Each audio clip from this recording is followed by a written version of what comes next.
கணவன் மனைவிக்குள்ள சிக்கல் வராமல் இருக்கிறதுக்கு அதில் சில வழிகளை சொல்லி கொடுத்துருக்குறாங்க. அதெல்லாம் என்னென்ன அப்படிங்கிறத இப்போ பார்க்கலாமா? குடும்பம்னு இருந்தால் கோபம் வரதான் செய்யும். அது வந்துட்டு போட்டும் பரவாயில்ல. ஆனால் அந்த கோபம் ஒரே நேரத்தில் 2 பேருக்கும் வந்துடாமல் பார்த்துக்கணும். ஒரு சமயத்தில் யாராவது ஒருத்தர் தான் கோபப்படணும், அடுத்தவங்க அமைதியாக இருக்கணும். அதுக்கப்புறம் இவர் அமைதியான உடனே அவங்க ஆரம்பிச்சுக்கலாம். கோபமாக ஏதாவது சொன்னால் உடனே கோபமாக பதில் சொல்லக்கூடாது. கொஞ்சம் பொறுத்து கோபம் தீர்ந்த உடனே அந்த பதிலை சொல்லலாம். அப்போ பதில் கோபமாக இருந்தால் கூட அது அவ்வளோ பெருசாக தெரியாது. அற்ப விஷயத்துக்கெல்லாம் காய்ச்சி மூச்சுன்னு கத்திட்டு இருக்கக்கூடாது. உங்கள் 2 பேருக்குள்ள ஒரு தர்க்கம் ஆரம்பமாயிட்டுதுன்னு வச்சுக்கோங்க. கடுமையாக 2 பேரும் விவாதம் பண்ணுறீங்க. உங்களில் ஒருத்தர் இதில் ஜெயிக்கணும்னா அது நீங்களாக இருக்க வேணாம், அடுத்தவங்க ஜெயிக்கிறதுக்கு நீங்கள் துணையாக இருங்களேன். அப்படின்னா நீங்கள் கொஞ்சம் விட்டு கொடுக்கணும், அவ்வளவுதான். ஏதாவது குத்தம் சொல்லணுமா, செஞ்ச தப்பை சுட்டி காட்டணுமா, விமர்சனம் பண்ணணுமா, பண்ணுங்க, வேணான்னு சொல்லலை. ஆனால் சொன்னதை அப்படி சொல்கிறத கொஞ்சம் அன்பாக இதமாக சொல்லுங்கள். எப்போ நடந்த தவறுகளையெல்லாம் இப்போ போய் மறுபடியும் ஞாபகப்படுத்திட்டு இருக்க வேண்டாம். நான் அப்போவே சொன்னேன் இந்த புடவை வேணாம்னு, நீங்கள் தான் கேட்கல, இப்போ பாருங்கள் கிழிஞ்சு போச்சு இப்படின்னு கத்துனாங்க ஒரு அம்மா. எப்போ சொன்னீங்கன்னு கேட்டால் ஒரு 10 வருஷத்துக்கு முன்னாடி தீபாவளி சமயத்தில் அப்படிங்கிறாங்க. அது என்ன இன்னும் அப்படியே புதுசாகவே இருக்கும்? உங்களுக்கு அவர் தான் பெருசு, அவருக்கு நீங்கள் தான் பெருசு. அதை விட இந்த உலகத்தில் வேறு எதுவும் முக்கியம் இல்லைன்னு நினைக்கணும். நீ தான் என்னுடைய உலகம்னு எத்தனை தடவை சொல்லியிருப்பீங்க? அதெல்லாம் வெறும் வசனமாக போயிடக்கூடாது. ஏதாவது ஒரு பிரச்சனையை பற்றி கடுமையாக விவாதம் பண்ணிக்கிட்டு இருக்கீங்க, அதை அப்படியே பாதியில் விட்டுட்டு படுக்கைக்கு போயிடக்கூடாது. சொச்சத்தை நாளைக்கு பேசிக்கலாம்னு. அப்படி போனால் தூக்கம் வராது. பிரச்சனையை ஒரு முடிவு பண்ணிக்கிட்டு அதுக்கப்புறமா தூங்க போகணும். ஒரு நாளில் ஒரு தடவையாவது உங்கள் ஜோடியை பாராட்டி நல்ல விதமாக கனிவாக ஒரு வார்த்தை சொல்லணும் அப்படின்னு தீர்மானம் பண்ணீங்க. ஏதாவது தப்பு பண்ணிவிட்டீங்கன்னா பரவாயில்ல, அதை ஒத்துக்கிறதுக்கும் மன்னிப்பு கேட்கறதுக்கும் தயாராக இருக்கணும். அது ஒன்றும் கேவலம் கிடையாது. வீட்டுக்குள்ளே தானே கேட்க போகிறீங்க, வெளியில் யாருக்கு தெரிய போகுதோ? எப்படியோ உங்களுக்குள்ள ஒரு சமரசம் ஆனால் சரிதான். ஒரு தகராறுன்னு எடுத்துக்கிட்டா குறைஞ்சபட்சம் அதுக்கு 2 பேர் தேவை. தனியாகவே உட்காந்துக்கிட்டு நான் இப்போ தகராறு பண்ணிகிட்டு இருக்கிறேன் அப்படின்னு யாரும் சொல்ல முடியாது. 2 பேர் தகராறு பண்ணுறாங்கன்னா பொதுவாக அந்த 2 பேரில் யார் அதிகமாக பேசுகிறாங்களோ அவங்க பேரில் தான் தப்பு இருக்கும். அதை மனசில் வச்சுக்கணும். இதெல்லாம் தான் அந்த புத்தகத்தில் போட்டிருக்கிற வழிமுறைகள். இவ்வளவும் சரியாக வரலைன்னா அப்புறமா சொல்லுங்கள், வேறு புத்தகம் ஏதாவது இருக்கான்னு தேடுவோம். இந்த உலகத்தில் எவ்வளவோ உயிரினங்கள் இருக்குது. ஒவ்வொன்றும் ஒவ்வொரு விதமாக சண்டை போடுது. இப்போ 2 மாடு சண்டை போட்டுக்குதுன்னு வச்சுக்கோங்க, என்ன பண்ணும்? 2 முட்டிக்கும். அதுக்கு சண்டை போடுறதுக்கு ஆயுதமாக உபயோகப்படுறது அதோட கொம்பு. 2 சேவல் சண்டை போட்டுக்குதுன்னு வச்சுக்கோங்க, அதுக்கு ஆயுதமாக உபயோகப்படுறது அதோட கால் நகம். காலால் தான் அது ஒன்றோட ஒன்று சண்டை போட்டுக்கும். ஆனால் 2 மனுஷன் சண்டை போட்டுக்கிறான்னு வச்சுக்கோங்க, இவன் இன்னதை தான் ஆயுதமாக உபயோகப்படுத்துவான்னு குறிப்பிட்டு சொல்ல முடியாது. கல்லை எடுப்பான், கத்தி எடுப்பான், துப்பாக்கி எடுப்பான், என்ன வேணாலும் பண்ணுவான். வாயால் திட்டுவான், கையால் அடிப்பான், காலால் உதைப்பான், சகலகலா வல்லவன். விலங்குகள்லாம் பொதுவாக வாயை சாப்பிட்றதுக்கு மட்டும்தான் உபயோகப்படுத்துது. ஆனால் இவனுக்கு சாப்பிட்றதுக்கும் அதுதான், சாப்பிட்டு விட்டு திட்டுறதுக்கும் அதுதான். ஆனால் ஒரு விஷயத்தில் மட்டும் கெட்டிக்கிறேன். அதாவது நாம் சண்டை போட்டுக்கிட்டாலும் பரவாயில்லை, கோழிகள் சண்டை போடாமல் இருக்கணும் அப்படின்னு ஆசைப்படுறான். எதுக்காக? கோழிகள் சண்டை போடாமல் இருந்தால் நிறைய முட்டைகள் போடுமா, அதுக்காக தான் இந்த அக்கறை. கோழி பண்ணை வச்சிருக்கிறவங்களுக்கு இது ஒரு பெரிய பிரச்சனை. அதாவது பண்ணையில் இருக்கிற கோழிகளுக்குள்ளே அடிக்கடி சண்டை வந்துடும். அதனால் முட்டை உற்பத்தி குறைஞ்சிரும். சரி, இதுக்கு என்ன பண்ணுறது? பண்ணையில் போய் உட்காந்துக்கிட்டு தினமும் பஞ்சாயத்து பேசிகிட்டு இருக்க முடியுமா? அமெரிக்காவில் கோழி பண்ணை வச்சிருக்கிற ஒருத்தர் இதை பற்றி யோசனை பண்ணி பார்த்தாராம். ஒரு வழியையும் கண்டுபிடிச்சிருக்கார். கோழிக்கெல்லாம் மூக்கு கண்ணாடி மாட்டி விட்டுட்டோம்னா அது சண்டை போடுற குணம் குறைஞ்சிரும், முட்டை அதிகமாகிடும். அந்த கண்ணாடியில் உள்ள லென்ஸு சிவப்பு நிறத்தில் இருக்கணும், அவ்வளவுதான் அப்படின்னு அவர் கண்டுபிடிச்சாராம். இது ஏற்கனவே நடைமுறையில் கண்டுபிடிக்கப்பட்ட ஒரு விஷயம். ஆனால் எல்லா கோழிக்கும் சிவப்பு மூக்கு கண்ணாடி எப்படி மாட்டி விடுறது? அப்படியே மாட்டி விட்டாலும் அது நழுவாமல் இருக்கணுமே. இப்போ நாமெல்லாம் நடு விரலால் மூக்கு கண்ணாடி நடுவில் தொட்டு அப்படி ஸ்டைலாக சரி பண்ணிக்கிறோம். அது மாதிரி கோழி எப்படி சரி பண்ணிக்கும்? இதுதான் பிரச்சனை. இதுக்கு அவர் என்ன வழி கண்டுபிடிச்சாருன்னா, கோழிக்கெல்லாம் மூக்கு கண்ணாடிக்கு பதிலாக விழியொட்டு வில்லைகள், கான்டாக்ட் லென்ஸ், அதை பொருத்தி விட்டா என்ன அப்படின்னு யோசனை பண்ணார். அதே மாதிரி பண்ணார். அதே மாதிரி செஞ்சு பார்த்தார், வெற்றி. அதுக்கப்புறம் கோழியெல்லாம் சண்டை போட்டுக்கலையாம், சமாதான பிரியர்கள் ஆகிட்டு தான். கோழிகளுக்கு இயல்பாகவே சண்டை போடுற குணம் உண்டு. ஆனால் அதோட கண்ணுக்கு பார்க்குற பொருள்லாம் ரோஜா நிறத்துலையோ அல்லது இன்னும் சொல்ல போனால் அழுத்தமான சிவப்பு நிறத்துலையோ தெரிஞ்சதுன்னா சண்டை போடுற குணம் குறைஞ்சிருதான். அந்த சமயத்தில் அது அதிகமாகவும் முட்டையிட ஆரம்பிச்சுடுதான். அதே நேரத்தில் இறை எடுக்கிறத கூட குறைச்சிக்குதான். இது ஏன் இப்படி பண்ணுதுங்கிறது விஞ்ஞானிகளுக்கு இன்னமும் புரியலையா. எப்படியோ அமெரிக்க கோழிகள்லாம் கான்டாக்ட் லென்ஸ் பொருத்திக்க ஆரம்பிச்சாச்சு. கோழி கழுத்தை பிடிச்சிக்கிட்டு ஒரு சில வினாடிகளில் அதை பொருத்தி விடுறாங்களாம். கோழியோட ஆயுள் பூரா அது அப்படியே இருக்குமா. பண்ணையில் முட்டை உற்பத்தி குறைஞ்சா இது மாதிரி விஞ்ஞானபூர்வமாக பரிகாரம் தேடுறது தான் நல்லது. நமக்கு வேண்டியப்பட்ட ஒருத்தர் அவர் ஒரு கோழி பண்ணை வச்சிருந்தார். அந்த பண்ணையில் பாதி கோழி திடீர்னு செத்து போச்சு. உடனே ஒரு கால்நடை மருத்துவர்கிட்ட போக வேண்டியது தானே. அங்கே போகல. உள்ளூரில் மந்திரம் பண்ணிக்கிட்டு இருந்த ஒரு சாமியார்கிட்ட போனார். அவர் காலில் விழுந்தார். சாமி, என் பண்ணையில் பாதி கோழி செத்து போட்டுதுன்னார். சாமியார் யோசனை பண்ணார். சரி, பண்ணையில் வாசப்படி கிழக்கு பக்கமாக வச்சிருக்கியா மேற்கு பக்கமாக வச்சிருக்கியான்னு கேட்டார். கிழக்கு பக்கமாக இருக்குன்னார் அவர். அதுதான் தப்பு, மேற்கு பக்கமாக அதை மாற்று சரியாக போடும்னாராம். அதே போல் இவர் போய் மாற்றிவிட்டார். அப்பவும் பாதி செத்து போச்சு. மறுபடியும் சொன்னார், சாமி மறுபடியும் பாதி கோழி செத்து போட்டுதேன்னார். சரி, கூரை எப்படி போட்டிருக்க, ஓடு போட்டிருக்கியா இல்லை கீத்து போட்டிருக்கியான்னார். ஓடு போட்டிருக்கேன்னாராம் அவர். அதுதான் தப்பு, கீத்து போட்டுரும் சரியாக போடும்னாராம். சரின்னு போய் அதையும் மாற்றி பார்த்தார். மறுபடியும் போயிட்டுது, கோழி செத்து போச்சு. வந்தார். மறுபடியும் பாதி செத்து போச்சு சாமின்னு வந்தார். இவரும் யோசனையை மாற்றி மாற்றி சொல்லிகிட்டே இருக்கிறார். இப்படி அவரும் மாற்றி மாற்றி பார்த்தார். 6வது தடவையாக அவரை தேடிட்டு வந்தார். அந்த சமயத்தில் இவர் ரொம்ப தீவிரமாக யோசனை பண்ணி பார்த்துட்டு, அது சரிப்பா, நீயும் என்கிட்ட சளைக்காமல் வந்துகிட்டு இருக்கிற, நானும் யோசனை சொல்லிகிட்டு இருக்கேன். இப்பவும் உங்ககிட்ட சொல்கிறதுக்கு என்கிட்ட யோசனை நிறையா இருக்குது. ஆனால் சோதிக்கிறதுக்கு உங்ககிட்ட கோழி இல்லையே, என்ன பண்ணுறது அப்படின்னாராம் இவர். ஒரு தெருவில் சில சிறுவர்கள் விளையாடிக்கிட்டு இருந்தாங்க. ஏதோ ஒரு உயரமான கல்லை நடுத்தெருவில் வச்சு அதை சுற்றி சுற்றி ஓடி வந்துக்கிட்டு இருக்கிறாங்க. அது என்ன விளையாட்டோ அவங்களுக்கு தான் தெரியும். கொஞ்ச நேரம் அப்படி விளையாடிக்கிட்டு இருந்தவங்க விளையாடி முடிச்சதும் அந்த கல்லை நடுத்தெருவில் அப்படியே விட்டுட்டு அவங்கவுங்க வீட்டுக்கு ஓடி போட்டாங்க. அதுக்கப்புறம் அந்த வழியாக 2 பெண்கள் பேசிக்கிட்டே வந்தாங்க. பேச்சு சுவாரஸ்யத்தில் நடுத்தெருவில் இருந்த அந்த கல்லை கவனிக்கல. காலில் இடிச்சுட்டுது, லேசாக ரத்தம் வந்துட்டுது. வலி தாங்கலை. காலில் இடிச்சுக்கிட்ட பொண்ணு திட்ட ஆரம்பிச்சுட்டுது. வர வர ஊர் உலகம் ரொம்ப கெட்டு போச்சு, யாருக்கும் பொறுப்பே கிடையாது பாரு, இப்படி நடுத்தருவில் பொறுப்பு இல்லாமல் இப்படி கல்லை போட்டு வச்சிருக்கிறாங்களே, இது நியாயமா அப்படின்னு சொல்லி இந்த சமூகத்தை கடுமையாக விமர்சனம் பண்ணிக்கிட்டு அவங்க போயிட்டாங்க. கொஞ்ச நேரம் கழித்து ஒரு வாலிபன் அந்த வழியாக வந்தான். அந்த கல்லை பார்த்தான், நின்னான். ஒரு நிமிஷம் யோசனை பண்ணான். என்ன பண்ணலாம்னு பார்த்தான். தன்னுடைய வீரத்தையும் பலத்தையும் காட்டணும்னு நினைச்சான். பின்னாடி போனான். அப்புறம் வேகமாக ஓடி ஒரு சின்ன ஹை ஜம்ப், அப்படியே துள்ளி குதிச்சான். துள்ளி குதிச்சு தாண்டி அந்த பக்கமாக போய் விழுந்தான். அப்படியே விசில் அடிச்சுக்கிட்டு அவன் பாட்டுக்கு நடந்து போகிறான். அடுத்தபடியாக ஒரு காதல் ஜோடி அந்த வழியாக வந்தது. நடுத்தெருவில் கல் கண்ணில் பட்டது. அவங்க 2 பேரும் ரொம்ப நெருக்கமாக சேர்ந்து வந்துக்கிட்டு இருக்கிறாங்க. நடுவில் கல் இருக்கிறதுனால கொஞ்ச நேரம் 2 பேரும் விலகி மறுபடியும் இந்த பக்கம் சேர்ந்து போகணும். கொஞ்ச நேரம் நாம் பிரிய வேண்டி இருக்குதே அப்படின்னு வருத்தத்தோட முணுமுணுத்துக்கிட்டே இந்த பக்கம் வந்தாங்க. அதுக்கப்புறம் வழக்கம் போல சேர்ந்து அவங்க பாட்டுக்கு எதிர்காலத்தை பற்றி கற்பனை பண்ணிக்கிட்டே போயிட்டாங்க. கடைசியாக அந்த வழியாக பார்வை இல்லாத ஒருத்தர் வந்துக்கிட்டு இருக்கார். அவர் கையில் வழக்கமாக வச்சிருக்கிற அந்த ஊன்றுகோல், கையில் இருக்கிற அந்த ஊன்றுகோலால் தனக்கு முன்னாடி அப்படியும் இப்படியும் அப்படியே தட்டிக்கிட்டு பார்த்துக்கிட்டே அவர் மெதுவாக நடந்து வந்துக்கிட்டு இருக்கிறார். வழியில் இருக்கிற அந்த கல் தட்டுப்பட்டுது. உடனே நடுத்தெருவில் ஒரு கல் இருக்குங்கிறத அவர் புரிஞ்சுக்கிட்டார். உடனே குனிஞ்சார். அந்த கல்லை தடவி பார்த்து எடுத்தார். தெரு ஓரமாக கொண்டுட்டு போய் போட்டார். அதுக்கப்புறம் அவர் பாட்டுக்கு அவர் வழியில் நடந்து போனார். இப்போ இதில் பல பேர் வந்தாங்க போனாங்க. இவங்களில் பார்வை உள்ளவங்க யார், பார்வை இல்லாதவங்க யார்? இப்படி ஒரு கேள்வி கேட்டால் என்ன பதில் சொல்ல முடியும்? கொஞ்சம் யோசிச்சு பார்த்தா இன்னைக்கு பல பேர் இப்படி தான் இருந்துகிட்டு இருக்கிறோம். ஒரு ஆள் பார்க்கறதுக்கு பெரிய மனுஷன் மாதிரி இருக்கார். ஒரு தெரு வழியாக நடந்து வந்துக்கிட்டு இருந்தார். இருட்டு நேரம். வழியில் ஒரு பெரிய கல் கிடந்தது, கருங்கல். பார்த்தார். கொஞ்ச நேரம் யோசிச்சார். போய் தூக்கி பார்த்தா ரொம்ப கனமாக இருந்தது. இன்னொரு ஆள் சேர்ந்தாதான் தூக்க முடியும். இவர் உடனே ரோட்டு ஓரமாக போய் ஒரு மரத்தடியில் உட்காந்துக்கிட்டார். 2 பக்கமும் பார்த்துக்கிட்டே இருக்கார், யாராவது வர்றாங்களான்னு. கொஞ்ச நேரத்தில் ஒருத்தர் வந்தார். இவருக்கு தெரிஞ்சவர். என்னங்க இந்த நேரத்தில் இங்கே உட்காந்துருக்குறீங்கன்னு கேட்டார் அவர். அதோ அந்த கருங்கல் அப்படின்னு சுட்டி காட்டினார். ஓ, அதை தூக்கி ஓரமாக போடணுமா? வாங்க 2 பேரும் தூக்கலான்னார் வந்தவர். நான் அதுக்காக உட்காந்துருக்கலேன்னார் இவர். பின்ன வேற எதுக்காகன்னார் அவர். ஒரு மனுஷன் கருங்கல்லில் காலை இடிச்சுக்கிட்டான்னா எப்படி துள்ளுவான்னு பார்க்கணுங்கிறது எனக்கு ரொம்ப நாளாக ஒரு ஆசை. அதுக்காக தான் உட்காந்துருக்கிறேன் அப்படின்னாராம். ஒருத்தர் ரொம்ப அவசரமாக போயிட்டு இருந்தார். எங்கே சார் போகிறீங்கன்னு கேட்டோம்.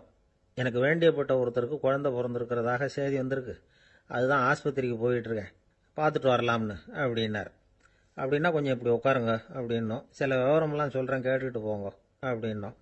உட்காந்தார். அப்புறம் சொல்ல ஆரம்பித்தோம். புதுசாக பிறந்திருக்கிற ஒரு குழந்தைய பார்க்க போகிறதுன்னா அது சாதாரண விஷயம் இல்லை. அதில் ரொம்பவும் கவனமாக நடந்துக்கணும். புது குழந்தைக்கு நோய் சுலபமாக தொற்றும். முக்கியமாக காற்று மூலமாக பரவுகிற நோய்கள் சுலபமாக வந்துடும்.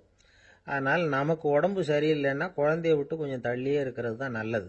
பெரியவங்களை பொறுத்த வரைக்கும் சாதாரணமாக உள்ள ஒரு கிருமி கூட குழந்தைய பொறுத்த வரைக்கும் ரொம்ப மோசமான ஒரு கிருமியாக இருக்கும்.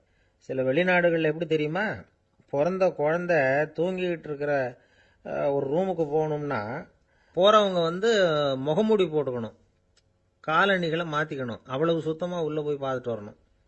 பொதுவாக சில ஆஸ்பத்திரிகளில் பார்த்தீங்கன்னா பார்வையாளர்கள் நேரத்தில் விசிட்டிங் ஹவர்ஸ் தாயை விட்டு குழந்தைய தனியாக பிரித்து வச்சுருவாங்க. எதுக்குன்னு நினைக்கிறீங்க?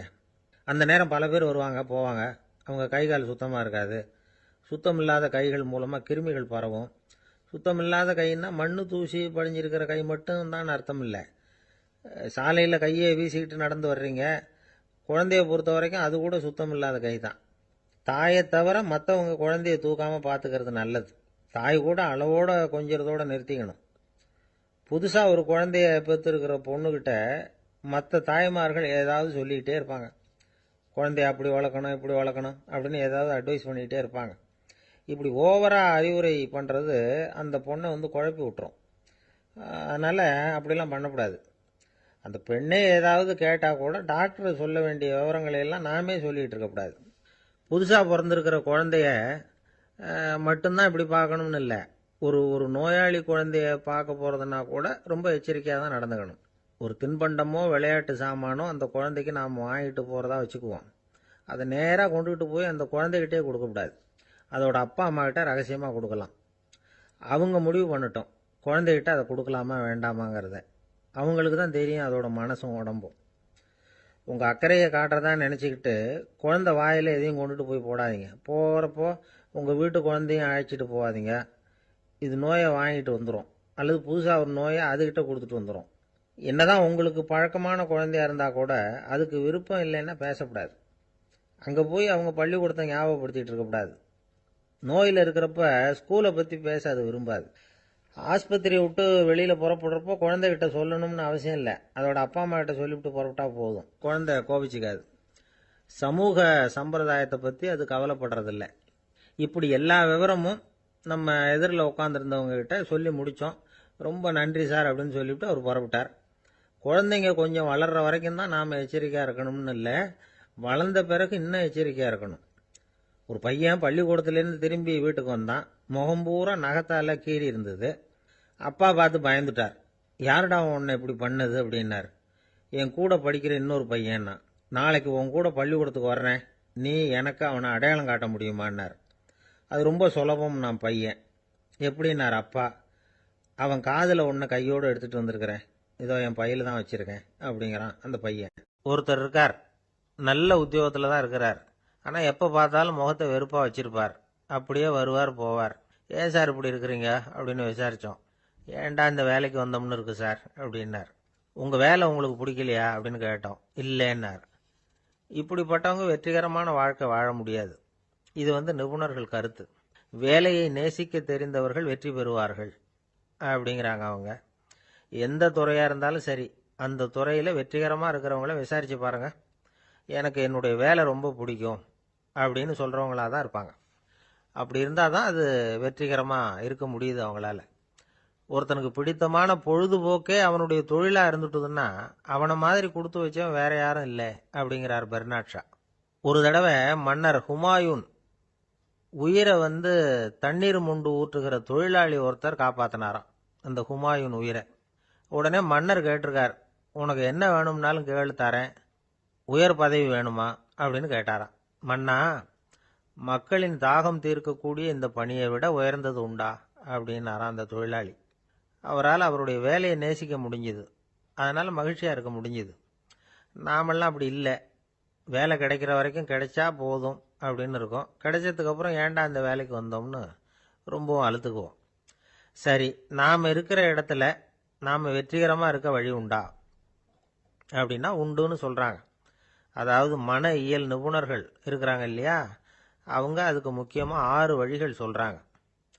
நீங்கள் ஒரு அலுவலகத்தில் வேலை பார்க்குறவரா அப்படின்னா இதை கேளுங்க. அதாவது உங்கள் மேலதிகாரி எதிர்பார்ப்புக்கு தகுந்த மாதிரி உங்கள் வேலை இருக்குதா? அப்படி இல்லைன்னா முதல்ல உங்கள் வேலையின் தரம் உயரணும். உங்களுக்கு மேலே கீழே வேலை பார்க்குற பணியாளர்கள்கிட்ட நல்ல விதமாக பழகுறீங்களா? அந்த உறவு முறையில் ஏதாவது குறை இருந்தால் அதை கண்டுபிடிச்சி சரி பண்ணுங்க. நம்பிக்கைக்கு உரியவர் அப்படின்னு நீங்கள் பேர் எடுக்கணும். நீங்கள் எடுக்கிற முடிவு நல்ல முடிவாக தான் இருக்கும் அப்படின்னு அடுத்தவங்க சொல்லணும். உங்கள் தோற்றத்துக்கு முக்கியத்துவம் கொடுங்க. இது மனம் உடல் ரெண்டும் சம்பந்தப்பட்டது.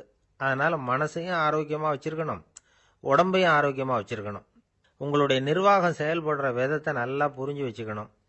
உங்களுடைய நிர்வாகம் இப்போ ஒரு காரியம் செய்யுதுன்னு வச்சுங்க, ஏன் அப்படி செய்யுது, எதுக்காக அப்படி செய்யுது, அதனுடைய குறிக்கோள் என்ன, அது நீடிக்கிறதுக்கு காரணம் என்ன, இதையெல்லாம் தெரிஞ்சுக்கணும். சிரிப்புக்கு வஞ்சகம் பண்ணக்கூடாது. நல்லா சிரிக்கணும், அப்போ தான் அது திரும்ப கிடைக்கும். கடந்த கால தோல்வியை பற்றி கவலைப்படக்கூடாது. முதலாளி விருப்பம் தெரிஞ்சு நடந்துக்கிறது நல்லது தான். அதுக்காக காக்கா பிடிக்கணுங்கிற அவசியம் இல்லை. உங்களுக்கு ஒரு பொறுப்பான வேலை கிடைக்குது, உடனே சத்தம் குழப்பம் அப்படின்னு சூழ்நிலையை இறுக்கமாக ஆக்கிடக்கூடாது. எந்த சூழலையும் இயல்பாக கையாளக்கூடியவர் அப்படிங்கிறத காட்டணும். இதெல்லாம் உங்கள் துறையில் நீங்கள் வெற்றி பெற நிபுணர்கள் சொல்கிற யோசனைகள். இவ்வளவு விவரமும் சொல்லிவிட்டு ஒருத்தரை பார்த்து கேட்டோம், இப்போ சொல்லுங்க, நீங்கள் செய்கிற வேலை உங்களுக்கு பிடிச்சிருக்குதா அப்படின்னோம். ரொம்ப ரொம்ப பிடிச்சிருக்குது அப்படின்னார். சரி, என்ன செஞ்சிட்டு இருக்கிறீங்க அப்படின்னு கேட்டோம். சும்மா தான் இருக்கிறேன் அப்படின்னார். அமெரிக்க ஜனாதிபதி ஆப்ரஹாம் லிங்கன் ஒரு நாள் தன்னோட கோச்சு வண்டியில் தலைநகரான வாஷிங்டனுக்கு போயிட்டு இருக்கிறார். கோச்சு வண்டி ஒரு சாலையில் போயிட்டு இருக்கு. அந்த சாலைக்கு ஒரு பக்கத்தில் பயங்கரமான சதுப்பு நிலம். சதுப்பு நிலம்னா அது புதைகுழி, புதை மணல்ங்கிறோம்ல, அது மாதிரி. அந்த சதுப்பு நிலத்தில் யாராவது மாட்டிக்கிட்டா அவ்வளவுதான், ஆளை கொஞ்சம் கொஞ்சமாக உள்ள அமுக்கிவிடும். தப்பிச்சு கரையேறது கஷ்டம். அப்படிப்பட்ட நிலம் அது. ஆப்ரஹாம் லிங்கன் ஏதோ ஒரு முக்கியமான அரசாங்க வேலையாக போயிட்டு திரும்பி வந்துக்கிட்டு இருக்கிறார். அதனால் அந்த சமயத்தில் அவர் விலை உசந்த ஆடைகளை அணிஞ்சிருக்கிறார். அப்படி அவர் அந்த கோச்சு வண்டியில் வந்துகிட்டு இருக்கிறாரு. அந்த சமயத்தில் ஒரு காட்சி அவர் கண்ணில் பட்டுட்டுது. என்ன தெரியுமா?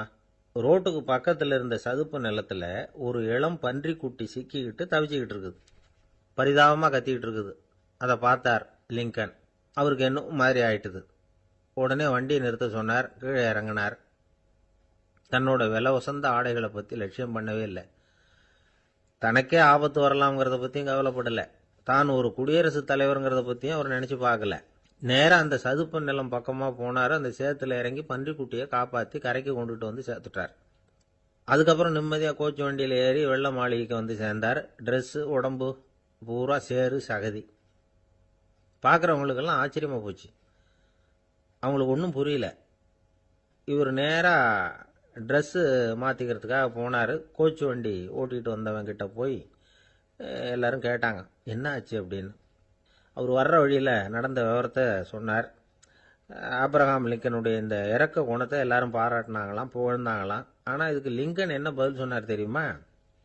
தயவு பண்ணி இந்த புகழ்ச்சியான பேச்சையெல்லாம் ஒதுக்குங்க, அதெல்லாம் வேணாம். அந்த சின்ன பிராணி சகதியில் மாட்டிக்கிட்டு துடிச்சிக்கிட்டு இருந்தது, அதை பார்த்தேன். உடனே என்னுடைய இதயத்தில் ஒரு முள்ளு தைச்சது மாதிரி ஒரு உணர்வு. அந்த முள்ளை பிடுங்கி எறிஞ்சேன், அவ்வளவுதான். உண்மையில் அந்த பிராணிக்கு நான் உதவினேங்கிறத விட எனக்கு ஏற்பட்ட இன்னலை போக்கிட்டேன் அப்படிங்கிறது தான் உண்மை. அதுதான் பொருத்தம். அப்படி இருக்கிறப்போ இதில் புகழறதுக்கு என்ன இருக்குது அப்படின்னாரு ஆப்ரஹாம் லிங்கன். எவ்வளவு யதார்த்தமான வார்த்தைகள் பாருங்க. இந்த காலத்தில் நம்மளையும் பல பேர் அப்படி உண்டு. நீச்சல் தெரியாத ஒரு ஆள் தண்ணியில் இறங்கிட்டான். தண்ணி ஆழம்ங்கிறது அப்புறமா தான் தெரிஞ்சுது. தத்தளிக்க ஆரம்பிச்சுட்டான். வாழ் வாழ்னு கத்துறான். கரையில் நின்றுட்டு இருந்த ஒருத்தர் இதை பார்த்தார். உடனே அவருக்கு இதயத்தில் முள்ளு தைச்சது மாதிரி ஒரு உணர்வு. உடனே குபீர்னு தண்ணியில் பாய்ஞ்சார். அவரை காப்பாற்றி கரைக்கு கொண்டுட்டு வந்து சேர்த்தார். இதை பார்த்துக்கிட்டு இருந்த இன்னொருத்தர் காப்பாற்றின அந்த ஆளை பாராட்டி புகழ்ந்தார். என்ன புகழாதீங்க சார் அப்படின்னார் அவர். ஏன்னு கேட்டார் இவர். நான் அந்த ஆளை ஏன் காப்பாற்றினேன் தெரியுமா? அவன் நேற்றுக்கு என்கிட்ட 300 ரூபா கடன் வாங்கியிருக்கிறான். இவன் தண்ணியில் போட்டான்னா நான் கொடுத்த கடனும் தண்ணியில் போடும். அதனால தான் விழுந்து காப்பாற்றினேன் அப்படின்னா அந்த ஆள். அன்பா இருக்கணும்னு அநேக பெரியவங்க சொல்லியிருக்கிறாங்க. நாமளும் அதை கேட்டுட்டு அன்பு காட்டுறதுக்கு தயாரா தான் இருக்கிறோம். அதை வாங்கறதுக்கு தான் ஆளை காணும். இருந்தாலும் அன்புல எத்தனையோ வகை உண்டு. அதை சரியா புரிஞ்சுக்கிட்டு அதுக்கப்புறம் அன்பு காட்ட ஆரம்பிக்கணும். வகையை புரிஞ்சுக்காம அன்பு காட்டினா வம்புல மாட்டிக்க வேண்டியதுதான். அன்புன்னா சாதாரணமா நினைச்சு விடாதீங்க. அதுல எவ்வளவு விதம் தெரியுமா? இரக்கம், கருணை, காருண்யம், பந்துத்துவம், பட்சம், பாசம், நேசம், விசுவாசம், அபிமானம், காதல், பக்தி, இப்படி பல விதமா அதை பத்தி சொல்லி வச்சிருக்கிறாங்க பெரியவங்க. இந்த வார்த்தைகள் எல்லாம் நாம கேள்விப்பட்டதுதான். இருந்தாலும் அதுகளுக்குள்ள என்ன வித்தியாசம்னு கேட்டா சரியா சொல்ல தெரியாது. அதனால இந்த வார்த்தைகளுக்கெல்லாம் பெரியவங்க என்ன விளக்கம் சொல்றாங்கன்னு இப்ப பார்க்கலாம். எளியவர்கள் மேல செலுத்துற அன்பு இருக்கு பாருங்க, அதுக்கு இரக்கம்னு பேரு. அறிவு பலம், சரீர பலம், இது ரெண்டும் இல்லாதவங்க மேல, அதாவது வலிமையற்றவர்கள் மேல செலுத்துற அன்பு இருக்கு பாருங்க, அதுதான் கருணை. எறும்புல இருந்து யானை வரைக்கும் சகல ஜீவராசிகள் மேலேயும் காட்டுற அன்புக்கு காருண்யம்னு பேரு, ஜீவகாருண்யம். சிவி சக்கரவர்த்தி காட்டின அன்பு இந்த ரகம்.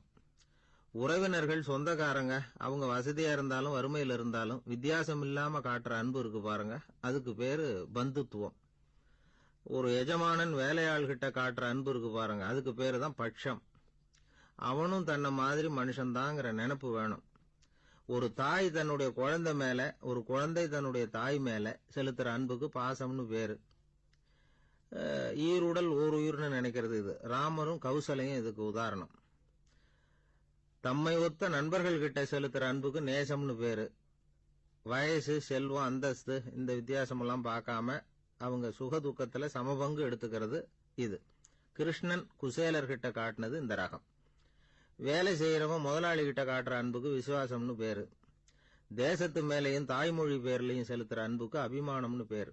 தேசாபிமானம்னு சொல்றமே இதுதான். ஒரு கணவன் மனைவி பேர்ல காட்டுற அன்புக்கு காதல்னு பேரு. கடவுள் பேர்ல செலுத்துற அன்புக்கு பக்தின்னு பேரு. இப்படி அன்புல பல ரகம் இருக்கிறப்போ அதுல உள்ள வித்தியாசம் தெரியாம இடம் மாத்தி அன்பு காட்டினா இடைஞ்சல் தான். சரி, இந்த அன்பை பத்தி விஞ்ஞானம் என்ன சொல்லுது தெரியுமா? இதயத்தை பாதுகாக்கிறதுக்கு முக்கியமா தேவைப்படுற ஒண்ணு இந்த அன்புதான்னு சொல்லுது. நெதர்லாந்து விஞ்ஞானிகள் இதை ஆராய்ச்சி பண்ணியே கண்டுபிடிச்சிருக்கிறாங்க. கொஞ்சம் முயல் குட்டிகளை 2 பிரிவா பிரிச்சாங்க. 2 குரூப்புக்கும் கொழுப்பு அதிகமா உள்ள ஆகாரத்தையே கொடுத்துட்டு வந்தாங்க. ஆனா ஒரு குரூப்புக்கு வெறுமன ஆகாரத்தை கொடுத்ததோட சரி, இன்னொரு குரூப் முயல்களுக்கு ஆகாரம் கொடுத்ததோட நிறுத்திக்கல. அதுக்கு முன்னாடி கூண்டுகளை திறந்து விட்டு முயல்களை கொஞ்ச நேரம் எடுத்து கொஞ்சி விட்டு அதுக்கப்புறமா ஆகாரம் கொடுத்தாராம் ஆராய்ச்சியாளர். இந்த குரூப்புக்கு இதய பாதிப்பு 60% குறைச்சலா இருந்துதான். சில நோயாளிகளுக்கு ஹார்ட் அட்டாக் வந்தாலும் அதை தாங்கிக்கிட்டு குணமாகிற சக்தி அதிகமா இருக்குது. இது எப்படின்னு ஆராய்ச்சி பண்ணி பார்த்துருக்கிறாங்க. அவங்கெல்லாம் மனைவி தன் பேர்ல ரொம்ப அன்பா இருக்கிறதாக நினைக்கிறவங்களா இருக்கிறாங்களாம். இதய நோயாளிகள் பல பேரை சந்திச்சு இதய நோய் ஏற்பட என்ன காரணம்னு கேட்டிருக்கிறாங்க. அவங்க சொன்ன காரணம்லாம் சாப்பாடு சம்பந்தமா இல்லையா, மனைவி அன்பா இல்ல, இப்படிப்பட்ட காரணத்தை தான் சொல்றாங்களாம். அதனால இதயத்தை பாதுகாக்கணும்னு நினைக்கிறவங்க அடுத்தவங்க அன்பா இருக்கிறது மாதிரி பாத்துக்குங்க, அதுதான் முக்கியம். ஒருத்தர் முகம் பூரா பிளாஸ்டரி போட்டுக்கிட்டு வந்தார்.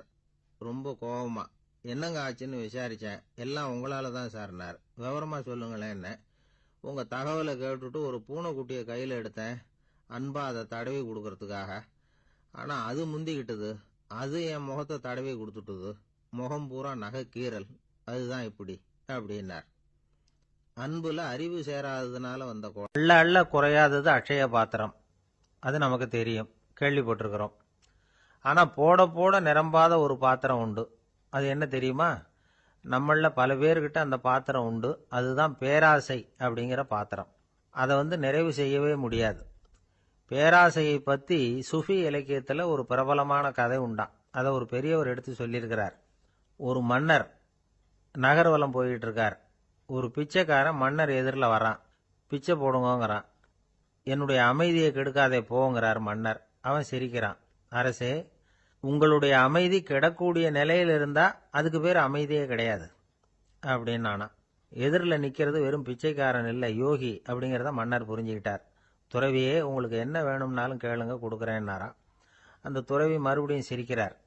அரசே, உங்களால முடியாததையெல்லாம் கொடுக்க முடியும்னு சத்தியம் செய்யாதீங்க அப்படின்னார். மன்னருக்கு கோபம் வந்துட்டுது. என்ன இவர் இப்படி சொல்றாரு அப்படின்னு நினைச்சார். நகர்வலத்தை பாதியிலேயே நிறுத்தினார். வாங்க அரண்மனைக்குன்னார். துறவியை அழைச்சிக்கிட்டு அரண்மனைக்கு வந்துட்டார். துறவி தன்கிட்ட இருந்த பிச்சை பாத்திரத்தை நீட்டினார். இது நிறைய எனக்கு பொற்காசுகள் வேணும் அப்படின்னாராம். அவ்வளவுதானா, இது ஒரு பெரிய காரியமா அப்படின்னு கையை தட்டினாராம் மன்னர். ஒரு பெரிய தாம்பாளம் நிறைய பொற்காசுகள் வந்து சேர்ந்தது. அதை அள்ளி போட்டார். போட போட அந்த பிச்சை பாத்திரம் நிரம்பவே இல்லை. பொற்காசுகள் போட போட அவ்வளவையும் உள்ள வாங்கிக்கிட்டே இருக்குது. அரசாங்க கஜானாவே காலி ஆயிட்டுது. மூட்டை மூட்டையா பொற்காசுகளை கொட்டி பார்த்துட்டாங்க. அது முழுங்கிக்கிட்டே இருக்குது. கடைசி வரைக்கும் அந்த பிச்சை பாத்திரம் வந்து நிரம்பவே இல்லை. அரசர்கிட்ட இருந்த கர்வம் போயிட்டுது. அப்படியே பொத்துன்னு துறவி காலில் விழுந்தார். அப்போ அந்த துறவி சொன்னாராம், மன்னா, இந்த பிச்சை பாத்திரத்தை உங்களால மட்டும் இல்லை, வேற யாராலையும் நிரப்ப முடியாது. அதுக்கு என்ன காரணம்னா, இது வந்து சாதாரண பிச்சை பாத்திரம் இல்லை, பேராசைகளோட வாழ்ந்து செத்துப்போன ஒரு மனிதனின் மண்டை ஓடுது அப்படின்னாராம். பாருங்க, இதுதான் அந்த சுஃபி இலக்கிய கதை. செத்த பிறகும் நிறைவு இல்லைன்னா அது எப்பேற்பட்ட பேராசையா இருக்கும்னு யோசிச்சு பார்த்துங்க. நம்மால் ஒருத்தர் கல்யாணம் பண்ணிக்க பொண்ணு பார்த்துக்கிட்டு இருந்தார். அழகு, அறிவு, படிப்பு எதுவும் தேவையில்லை, பணம் மட்டும் இருந்தா போதும் அப்படின்னு பார்க்குறவங்க கிட்ட எல்லாம் சொல்லி வச்சார். ரொம்ப நாளைக்கு அப்புறம் ஒரு பணக்காரர் கிடைச்சார். அவர் சொன்னார், இதை பாருங்க, எனக்கு 20 வயசுல ஒரு மகள், அவளை நீங்க கல்யாணம் பண்ணிக்கிட்டா 2 லட்சம் பணம் கொடுப்பேன். 25 வயசுல ஒரு பொண்ணு, அவளை கல்யாணம் பண்ணிக்கிட்டா 2.5 லட்சம் தருவேன். 30 வயசுல ஒரு பொண்ணு இருக்கா, அவளை கல்யாணம் பண்ணிக்கிட்டா 3 லட்சம் தருவேன். என்ன சொல்ற அப்படின்னாராம். இவன் கொஞ்ச நேரம் யோசிச்சு பார்த்துருக்கான். அதுக்கப்புறம் மெதுவா அவரை நிமிர்ந்து பார்த்து, ஏன் சார், உங்ககிட்ட 50 வயசுல ஏதாவது பொண்ணு இருக்கா அப்படின்னு கேட்டானா. ஒருத்தர் சிகரெட்டும் கையுமா வந்தார். சார், இந்த புகைப்பிடிக்கிற பழக்கத்தை நிறுத்தி போடணும்னு தான் பார்க்கறேன், முடியலன்னார். புகைப்பிடிக்கிறத நிறுத்துறது ரொம்ப சுலபம் சார் அப்படின்னார் இன்னொருத்தர். எப்படி சொல்றீங்கன்னு கேட்டார் அவர். நான் கூட ஏற்கனவே 10 தடவை அந்த பழக்கத்தை நிறுத்தி இருக்கிறேன் சார் அப்படின்னார் இவர். இதுல இருந்து என்ன தெரியுது? புகைப்பழக்கத்தை திடீர்னு விட்டு விடுறதுங்கிறது ரொம்ப கஷ்டம்னு தெரியுது. இருந்தாலும் இது சம்பந்தமான ஆராய்ச்சி, அனுபவம், இது ரெண்டையும் அடிப்படையா வச்சு சில வழிமுறைகளை சொல்றாங்க. அதாவது புகைப்பிடிக்கிறத நிறுத்துறதுக்கு 10 வழிகள் உண்டு அப்படின்னு சொல்றாங்க. அது என்னங்கிறத தெரிஞ்சுக்கிட்டா உபயோகப்படுதான்னு பார்க்கலாமே. முதல் கருத்து என்னன்னா, கொஞ்ச நாளைக்கு புகைப்பிடிக்கிற நண்பர்களை விட்டு விலகி இருக்கணும். இதனால புகைப்பிடிக்கிற ஆசை குறையும். அந்த பழக்கத்தை மறுபடியும் ஆரம்பிக்கப்படாதுங்கிற எண்ணம் உறுதிப்படும். 2வது கருத்து, புகைப்பிடிக்கிறதை எதிர்த்து தீவிரமா பிரச்சாரம் செய்ய ஆரம்பிச்சிடணும். அது அடுத்தவங்களுக்கும் உபயோகப்படும், உங்களுக்கும் உபயோகப்படும். உங்க உள்ளுணர்வை அது தூண்டும், உங்களை வந்து உறுதி கொள்ள வைக்கும். 3வது கருத்து என்னன்னா, தினமும் 2 தடவை குளிக்கணும். எப்படி தெரியுமா? முதல்ல வெது வெதுப்பான தண்ணீர், அப்புறம் குளிர்ந்த தண்ணீர், இப்படி மாறி மாறி குளிக்கணுமா. 4வது கருத்து, உடற்பயிற்சிகள் செய்யணும். மூச்சு வாங்குற மாதிரியான பயிற்சிகள் ரொம்ப நல்லதான். பிராணாயாமம் அப்படிங்கிற மூச்சு பயிற்சி ரொம்ப நல்லதுங்கிறாங்க.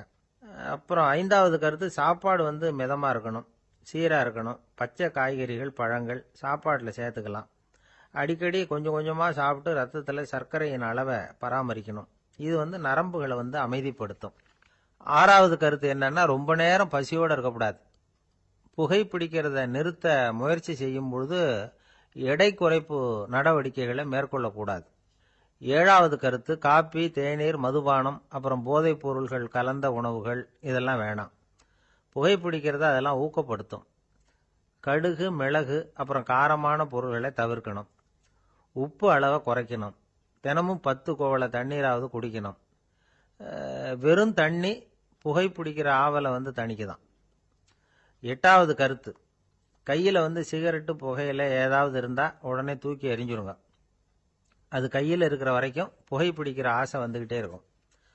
9வது கருத்து என்னன்னா, இறை நம்பிக்கை உள்ளவங்க புகைப்பிடிக்கிற எண்ணம் வர்றப்போவெல்லாம் பிரார்த்தனை செய்ய ஆரம்பிச்சுடலாம். 10வது கருத்து, உங்களுக்கு ரொம்பவும் வேண்டியவங்க யாரோ அவங்க கிட்ட எல்லாம் நீங்க புகைப்பிடிக்கிறத நிறுத்தி விட்டதா சொல்லிவிடுங்க. இந்த 10 வழிகளையும் கடைபிடிக்க ஆரம்பிச்சுட்டா புகைப்பிடிக்கும் பழக்கத்தை நிறுத்தி விடலாம் அப்படின்னு சொல்றாங்க அனுபவப்பட்டவங்க. முயற்சி பண்ணி பார்க்கலாம். ஒரு முக்கியமான இடத்துல நின்றுகிட்டு இருந்தார் ஒருத்தர்.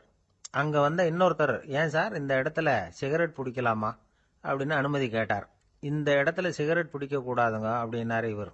நீங்க இப்படி சொல்றீங்க, ஆனா இந்த இடத்துல கீழே நிறைய சிகரெட் துண்டுகள் கிடக்குதே, அவங்கெல்லாம் யாரு? அவங்கெல்லாம் உங்க மாதிரி என்கிட்ட அனுமதி கேட்காதவங்க அப்படின்னாராம் இவர். என்னுடைய நண்பர் ஒருத்தர் ஆழ்ந்த சிந்தனையில் இருந்தார். என்ன யோசனை பண்ணுறீங்கன்னு கேட்டேன். தலைவர் ஆகணும்னு பார்க்குறேன், அதுதான் என்ன வழின்னு யோசிச்சுக்கிட்டு இருக்கேன்னார். நான் கூட அது மாதிரி யோசித்து பார்த்தேன். அதுக்கப்புறம் அந்த யோசனையை கை விட்டுட்டேன் அப்படின்னோம். ஏன்னு கேட்டார். அதுக்கான தகுதிகள் நமக்கு இல்லைங்கிறது புரியுது. அது நமக்கு புரியறத விட நம்ம விட மற்றவங்களுக்கு நல்லா புரிஞ்சு போச்சு. அதனால் பேசாமல் கம்முன்னு இருந்துடுறது தான் நல்லது அப்படின்னோம். தலைவர் ஆகிறதுக்கு தகுதிகள் வேற உண்டோ அப்படின்னு கேட்டார். அவர் யதார்த்தமாக தான் கேட்குறார். நாங்கள் உடனே எங்ககிட்ட இருந்த ஒரு புஸ்தகத்தை எடுத்து அவர்கிட்ட கொடுத்தோம். படித்து பாருங்கன்னு. தலைவர் ஆகிறதுக்கு என்ன வழி அப்படிங்கிறத பற்றி அதில் போட்டிருக்கிறாங்க. முதல் வழி என்ன தெரியுமா? ஒரு 4 பேர் முன்னாடி இல்லைன்னா ஒரு கூட்டத்துக்கு முன்னாடி நீங்கள் பேச போகிறீங்க.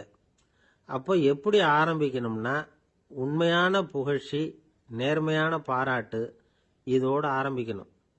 எடுத்ததுமே அது சரியில்லை இது சரியில்லைன்னு பேசிகிட்டு இருக்கக்கூடாது. மக்களை பார்த்து நீங்கள் தான் தப்பு பண்ணிவிட்டீங்க அப்படின்னு நேரடியாக சொல்லக்கூடாது. தவறு இருந்தாலும் அதை மறைமுகமாக ஏதாவது கதை சொல்லி அதிலிருந்து அவங்க புரிஞ்சுக்கிற மாதிரி செய்யணும்.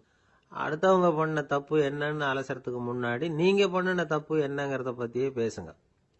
எதுக்கும் நேரடியாக உத்தரவு போட்டுக்கிட்டு இருக்கக்கூடாது. இதை நீங்கள் செய்யணும் அப்படின்னு சொல்கிறதுக்கு பதிலாக நீங்கள் இப்படி செஞ்சால் எப்படி இருக்கும் அப்படின்னு கேள்வி மாதிரி கேட்கணுமா. இப்படி கேட்டால் அது உத்தரவு மாதிரி தெரியாதான். அடுத்தவங்க மரியாதையை காப்பாற்றுறது மாதிரி பேசணுமா.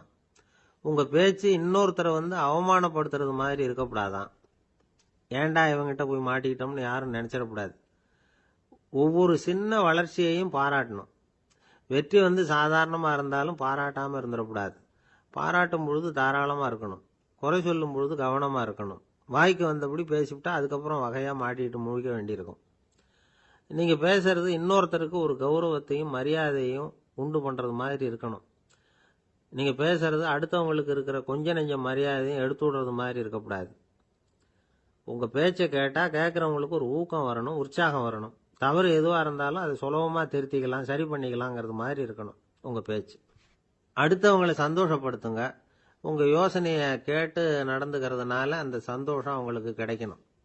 இந்த தகுதியெல்லாம் உங்ககிட்ட இருந்தால் நீங்கள் ஒரு சிறந்த தலைவராகலாம் அப்படின்னு அந்த புஸ்தகத்தில் போட்டிருக்கு. இந்த காலத்தில் தலைவர் ஆகிறதுக்கு வேற சில தகுதிகள்லாம் கூட தேவைப்படுது. ஒரு புள்ள தன்னுடைய அப்பா கிட்ட, அப்பா உன்ன மாதிரியே நானும் அரசியலில் சேரணும், தலைவர் ஆகணும்னு ஆசைப்படுறேன், இன்னையிலேருந்து எனக்கு அரசியல் பாடம் கற்றுக் கொடு அப்படின்னு கேட்டிருக்கான். அவரும் சரின்னு சொல்லிவிட்டு ஒரு பெரிய ஏணியை எடுத்துகிட்டு வந்தாராம். ஒரு செவுத்தில் சாத்தினார். இந்த ஏணியில் ஏறி உயர போய் அங்கே பரன் மேலே இருக்கிற ஒரு புத்தகத்தை எடுத்துகிட்டு வாடான் இருக்கார். மகனை பார்த்து, அப்பா ஏணி ரொம்ப உயரமாக இருக்குது, நீ ஜாக்கிரதையாக இதை பிடிச்சிக்கோ, நான் ஏறி போகிறேன் அப்படின்னு நான் பையன். பயப்படாத, நான் பார்த்துக்கிறேன்னார் அப்பா. பையன் ஏணியில் ஏறினா உச்சிக்கு போனதும் அப்பா கையை எடுத்துட்டார். ஏணி அப்படியே சரிஞ்சுட்டுது. பையன் பொத்துன்னு கீழே விழுந்துட்டான். இடுப்பை பிடிச்சிக்கிட்டே எழுந்திரிச்சான். என்னப்பா இது, இப்படி என்னை ஏற விட்டுட்டு கையை விட்டுட்டியே, இப்படி கை விடலாமா அப்படின்னு கத்தியிருக்கான். அப்பா நிதானமாக சொன்னாராம், அவசரப்படாதேப்பா, அரசியலில் இதுதான் முதல் பாடம், பெத்த அப்பனா இருந்தாலும் அவனை நம்பாதே அப்படின்னு உபதேசம் பண்ணார். அவர் ஒரு பெரிய குடும்பத்தில் பிறந்தவர். இருக்கிற சொத்துக்கள் எல்லாத்தையும் வாரி வழங்கிவிட்டு காட்டுக்கு புறப்பட்டார் தவம் செய்யறதுக்காக. இருந்தது பூராவும் கொடுத்துட்டார். இனிமே எதுவுமே இல்லை கொடுக்கறதுக்கு. அப்போ கடைசியா ஒருத்தன் கையை நீட்டினான். ஐயா ஏதாவது கொடுங்கன்னா. அவர் பார்த்தார். கட்டியிருக்கிற வேட்டியை தவிர வேற எதுவுமே இல்லை. 8 முழம் பட்டு வேட்டி, ஜரிகை கரையோடு இருக்குது. கடைசியா அதை தான் எடுத்து கட்டிக்கிட்டு அவர் புறப்பட்டுக்கிட்டு இருக்கிறார். அவர் பார்த்தார், எதிரில் அவன் பரிதாபமாக நின்றுட்டு இருக்கிறான். அந்த 8 முழ வேட்டியை 2ஆ கிழிச்சார். 4 முழத்தை அவங்ககிட்ட கொடுத்துட்டு மீதி 4 முழத்தை தன்னுடைய இடுப்பில் கட்டிக்கிட்டு அவர் காட்டுக்கு போயிட்டார். இவன் என்ன பண்ணான் தெரியுமா? கையில் கிடைச்ச 4 முழத்தை எடுத்துக்கிட்டு கடை வீதிக்கு போனான். பழைய பட்டு வேட்டி ஜருகை இதெல்லாம் விலைக்கு வாங்குற வணிகர் ஒருத்தர் இருந்தார். அவர்கிட்ட போனான். இதை விலைக்கு எடுத்துக்கிறீங்களான்னு கேட்டான். அவர் வாங்கி பார்த்தார். ஆஹா, ரொம்ப அருமையான வேட்டி, விலை ஒசந்த ஜருகை, இது ஏது உனக்குன்னு கேட்டார். அவன் நடந்ததை சொன்னான். அப்படின்னா ஒன்று செய், இந்த வேட்டியோட இன்னொரு பாதியையும் மெதுவாக வாங்கிட்டு வந்துரு, உனக்கு நிறைய பணம் தரேன் அப்படின்னார் அந்த வணிகர். இவன் கொஞ்சம் யோசனை பண்ணி பார்த்தான். கொஞ்சம் இருங்க, அதை வந்துவிடுறேன் அப்படின்னு சொல்லிவிட்டு நேராக காட்டுக்கு போனான். அவர் எங்கே இருக்காருன்னு தேடி கண்டுபிடிச்சான். அவர் ஒரு இடத்துல தவக்கோலத்தில் இருக்கிறார். கட்டியிருந்த இடைவேட்டியும் அவரை அறியாமலே நழுவி கீழே விழுந்து கிடக்குது. இவனுக்கு ரொம்ப வசதியா போச்சு. அவரை கேட்க வேண்டிய அவசியமே இல்லை. மெதுவா சத்தம் போடாம அடிமேல அடி வச்சு நெருங்கினான். அவர் கண்ணை மூடிக்கிட்டு அவர் பாட்டு நின்றுட்டு இருக்கார். இவன் மெதுவா போய் கீழே கிடந்த அந்த துணியை எடுத்துக்கிட்டு சத்தம் போடாம திரும்பி நடந்தான். அப்படி கொஞ்ச தூரம் நடந்திருப்பான். அப்படி ஓட ஆரம்பிக்கிற சமயத்தில் அவன் காலில் கீழே கிடந்த முள்ளு ஒன்று நறுக்குன்னு தச்சுவிட்டுது. வலி தாங்க முடியாம அம்மான்னு கத்திவிட்டான். இந்த சத்தத்தினால கண்ணை மூடி நின்றுகிட்டு இருந்த அவர் தவம் கலைஞ்சுது. மெதுவா கண்ணை திறந்து பார்க்கறார். தன் இடையில இருந்த வேட்டி அவன் கையில் இருக்கு. இப்போ அவர் நினைக்கிறாராம், இந்த வேட்டி மேல நான் வச்ச ஆசை அல்லவா அவனை திருடன் ஆக்கிவிட்டுது அப்படின்னு நினைச்சாராம். இது எப்பேற்பட்ட மனநிலைங்கிறத கொஞ்சம் யோசிச்சு பாருங்க. தான் ஒரு பொருள் மேல வைத்த பற்று இன்னொரு மனிதன் திருடனா ஆகிறதுக்கு காரணம் ஆயிட்டுதே அப்படின்னு நினைக்கிறார். அப்படி நினைச்ச அவர் யார் தெரியுமா? அவர் தான் மகாவீரர். இழந்துட்டேங்கிறியே, நீ என்னத்தை கொண்டு வந்த இங்க இழக்கிறதுக்கு? நீ என்னத்தை உண்டாக்குன இது அழிஞ்சுட்டுதுன்னு சொல்றதுக்கு? இது அவருடைய சிந்தனை. இன்னைக்கு நம்ம சிந்தனையெல்லாம் வேற மாதிரி இருக்குது. ஒருத்தன் நடுத்தெருவில் உட்காந்து அழுதுகிட்டு இருந்தான். அந்த வழியா வந்தவர் கேட்டார், ஏன்ப்பா அழற அப்படின்னு கேட்டார். 5 ரூபா சார், இந்த இடத்துல விழுந்துட்டுது, ரொம்ப நேரமா தேடுறேன், கிடைக்காது போல இருக்கு அப்படின்னா. எப்போ தொலைஞ்சுது அப்படின்னு கேட்டார். அது எனக்கு தெரியாது சார், பணத்தை தொலைச்சவன் தேடி பார்த்துட்டு போயிட்டான், நான் அவனுக்கு பின்னாடி தேட வந்தவன் அப்படின்னு சொல்லிவிட்டு மறுபடியும் தேட ஆரம்பிச்சான். ஒரு பெரியவர்கிட்ட பேசிக்கிட்டு இருந்தேன். அவரு என்கிட்ட ஒரு கேள்வி கேட்டார். திருடர்கள் எத்தனை வகை தெரியுமா உனக்கு அப்படின்னார். இதுதான் அவர் கேட்ட கேள்வி. எதுக்காக என்ன பார்த்து அந்த கேள்வி கேட்டாரு தெரியல. இருந்தாலும் நான் அவருக்கு பதில் சொன்னேன். திருடர்கள்ல எத்தனையோ வகை உண்டுங்க. கார் திருடன், சைக்கிள் திருடன், முகமூடி திருடன், எப்படி சொல்லிட்டே போலாம். இருந்தாலும் என்னுடைய சிற்றறிவுக்கு எட்டின வரையில திருடர்களை 2 வகையா பிரிக்கலாம் அப்படின்னு நினைக்கிறேன். ஒன்னு ராத்திரில திருடுற திருடன், இன்னொருத்தன் பகல்ல திருடுற திருடன். அதாவது பகல் திருடன், ராத்திரி திருடன் அப்படின்னு பெரியவர் சிரிச்சார். என்ன சிரிக்கிறீங்களே? என்ன கள்வர்கள் 4 வகை அப்படின்னு ஆரம்பிச்சார். எப்படின்னு கேட்டேன். சாப்பாட்டுக்கு இல்லாம திருடுறாங்க பாருங்க, அது ஒரு வகையாம். சாப்பாட்டுக்கு இருந்தும் திருடுறாங்க பாருங்க, அது ஒரு வகையாம். இதை தவிர இன்னும் ஒரு 2 வகை திருட்டு உண்டு. அது என்னன்னா, ஆண்டவன் கிட்ட இருந்து நாம திருடுற திருட்டு, இன்னொன்னு என்னன்னா நம்ம கிட்ட இருந்து ஆண்டவன் திருடுற திருட்டு அப்படின்னார். எனக்கு ஒன்றும் புரியல.